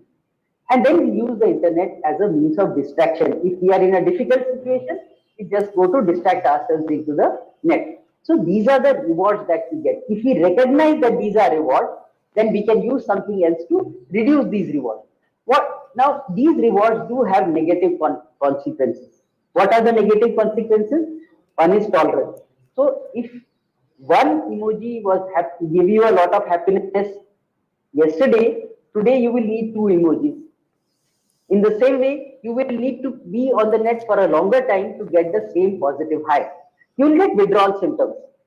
If you are not on the net, we've already talked about this now, anxiety, irritability, distress, sleep disturbances, and so on. Concentration gets lowered. My previous speakers have talked about the time. The time is not that important. What is important is, can you concentrate or not? And because of the nature of the internet, because of the way it keeps changing momentarily, our concentration gets disturbed and we lose our focus very quickly. For the same reason, we cannot think deeply or creatively. You cannot write an essay or a poem while scrolling on the internet. Our sleep gets disturbed. We become self-centered, self-absorbed people. We are always thinking of ourselves only. What do I want? What do I want to see? What do I want to message? What do I want to do? We need to be also constantly alert. We are always kaan khade hote, aap khade hote to listen to our notifications or to look at our phone. And that kind of constant alertness is not something which is conducive to mental health. Humans were made to be able to distract themselves, move around a little bit, not just concentrate on one thing for one screen for a long period of time. And of course, we get distance from our real life relationship. And therefore, when stress comes, and real stress comes in every life, there is no life which is not stress free, because we are always escaping into the net, escaping into virtual reality. We find it more and more difficult to cope with stress. The simplest thing every teenager, every adolescent knows about cyberbullying and trolling. Everybody has been trolled at least once. You cannot please everybody. Therefore, the cyberbullying and trolling, posting threatening messages, your embarrassing pictures, your embarrassing rumors, these are the harmful things that happen to us and we may do to others while we are on the net. And some of them are crimes. There is also a risk of heightened exposure to pornographic material, even teaching us risky sexual behavior. There is increase in mental distress, self-harm, and even suicidality. You know that story about the blue whale. You know about the trolling. That some people were trolled so badly, bullied so badly that they stopped going to school. They started harming themselves. Some of them may have attempted self-harm as well. So these are the harms of or the dangers of excessive internet use. You can have very concrete, dangers as well. If you share your personal details with strangers, you may be approached or kidnapped or whatever. You can also go to pornography sites, and pornography sites are illegal, so you are doing an illegal thing. You can get into risky behavior, such as sharing, prank photographs, selfies, or even your bank details and getting disrupted into the process. Because you are in the virtual world all the time, where relationships are very shallow, very superficial, you get into social isolation, and you do not understand your emotions, others' emotions, and you stop learning how to behave in society. So your emotional and social intelligence also gets impaired. Not only that, because of brainwashing, because of following certain sites on the net, we all know about youngsters who got radicalized, who went completely on the other side of the law and suffered because of it. Not only them, but their families also. So who are the kind of people who go more into the net and who have a higher risk of excessive internet use? Unfortunately, girls, because they are more introverted, they are less into society, they go out less, they have less outdoor activities and games, they are much more likely to become more fixated on the internet. Those people who like to be anonymous, who like convenient things, who don't want to make an effort, or who want to escape their reality. This is the ACE factor, which also goes into the becoming excessive internet use. People who are addicted to real drugs like smoking and tobacco also tend to use the internet more. People who have emotional problems, already pre-existing emotional problems like depression or anxiety or social disorders, many people just escape into the fantasy world of the internet to escape unpleasant feelings or stressful situations. Or those who have relationship problems, they are much more at risk to get into the faulty internet use. What are the protective factors? They are exactly the opposite. People who have good real life friendships, who are academically motivated, who are happy, who are ambitious, who are rooted in the real world, those who are successful at school, and those who have real life hobbies. So if I have a real life hobby, I have to play cricket every day. I'm not going to let that cricket go for my internet addiction. That is the sort of hobby that we need to develop.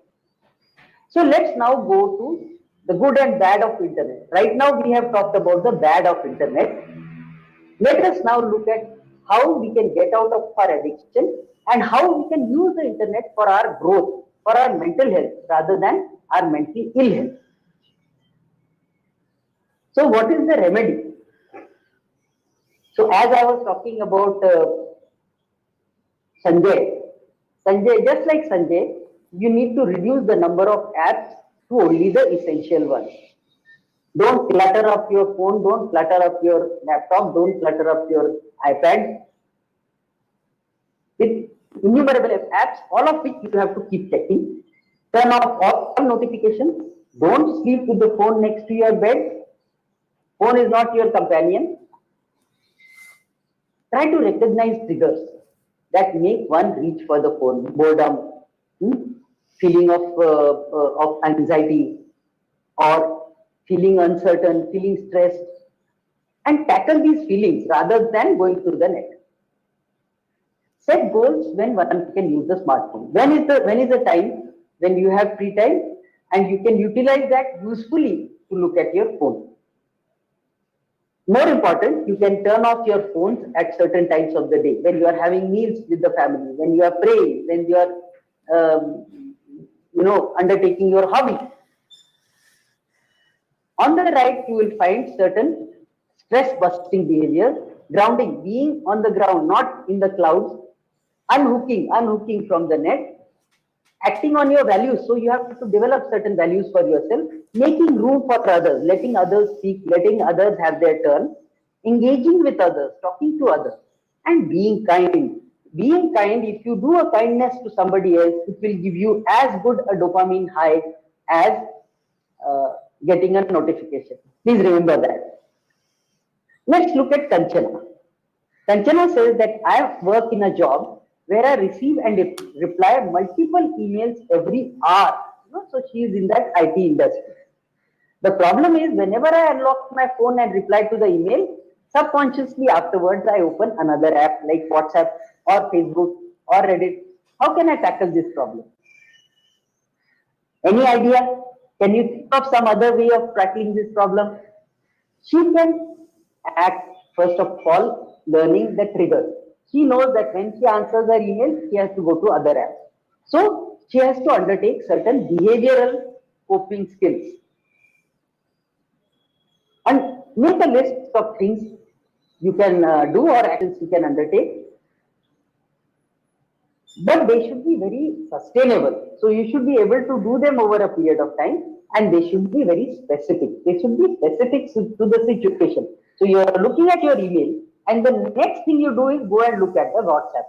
So there has to be a disconnect between looking for the email, which is a job, and looking for the WhatsApp, which is excessive internet use.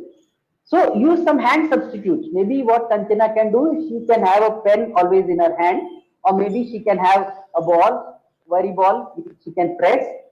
She can distract herself. Remember the four Ds: delay, distract, deep breathing, and drink water. And maybe she can change her routine so that there is always somebody next to her who will tell her, oh, you finished your email. Okay. The minute she finishes her email, that person interrupts her and takes her into some other direction. Here are 9 ways to manage stress. And these are just 9 ways. But there are literally hundreds of ways. And you can find your own best way to manage stress. You can look at nature. You can look at beautiful things. You can imagine beautiful things in your brain. Say your prayer. Say a brief prayer. Maybe do some yoga or spend time with your friends. Do some simple exercises, just clenching and unclenching your fist.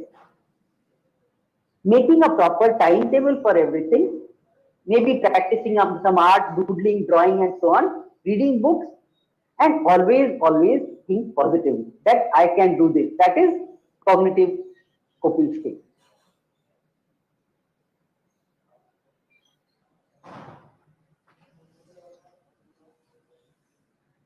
Here are some other remedies for internet addiction. As I said again, if bored, try to exercise or try mindfulness to relax. Be in the moment. You look around you. Be aware of your environment. Many of these things will give you just as good a high as in your internet emoji. And try to understand the difference between real life relationships versus online relationships. Online relationships will never give you that satisfaction because real life relationships address all our senses. We can touch, we can feel, we can see, we can smell the person. So online relationship will never ever be able to substitute for real relationship. Build your coping skills. I've been telling you repeatedly how to combat stress, strengthen your support network, not just the family but others as well. And replace your smartphone with healthier physical activity. Play the phone stack game. Whenever you are together with two or three other people, take your phones and keep them in a corner and interact with each other, not with your phone. As parents, what can you do for your children? You have to be a good role model yourself. You have to stop being stuck to your phone. If you are, then children will also be stuck to them. There are also apps. Unfortunately, there are apps to monitor the apps so that your child does not spend too much time on the net. You can have phone-free zones in the house, just like as an individual, I had advised that you should have phone-free zones. Take up some interests and activities with your child together. It may be as little as going for a walk in the evening, or going to the, to visit relatives together, or coloring a picture book together. If your child is distressed, if your child is upset, try to talk to them and find out about the other issues. And if nothing else, then there are experts, there are counselors, there are psychiatrists, there are doctors. Don't hesitate to get help. You can get help from your family, friends, whoever it is. Do not hesitate. Now we go to the other side of the coin, how to use the internet for positive health.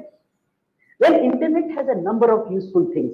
You can go to lots of websites where you will learn issues about good physical and mental health.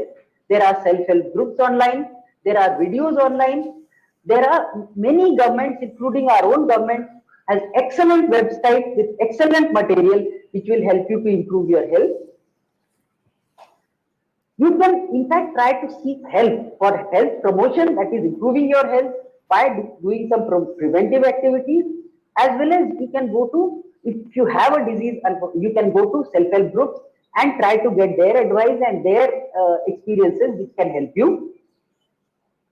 There are lots of mental health groups and mental health interventions on the web. And the web itself can help you to improve your social connectivity and broaden your vision by going to big thinkers all over the world. And of course, you can use the internet for entertainment, but it has your entertainment should be under your control, not under the smartphone's control. We can learn so many new things from the net.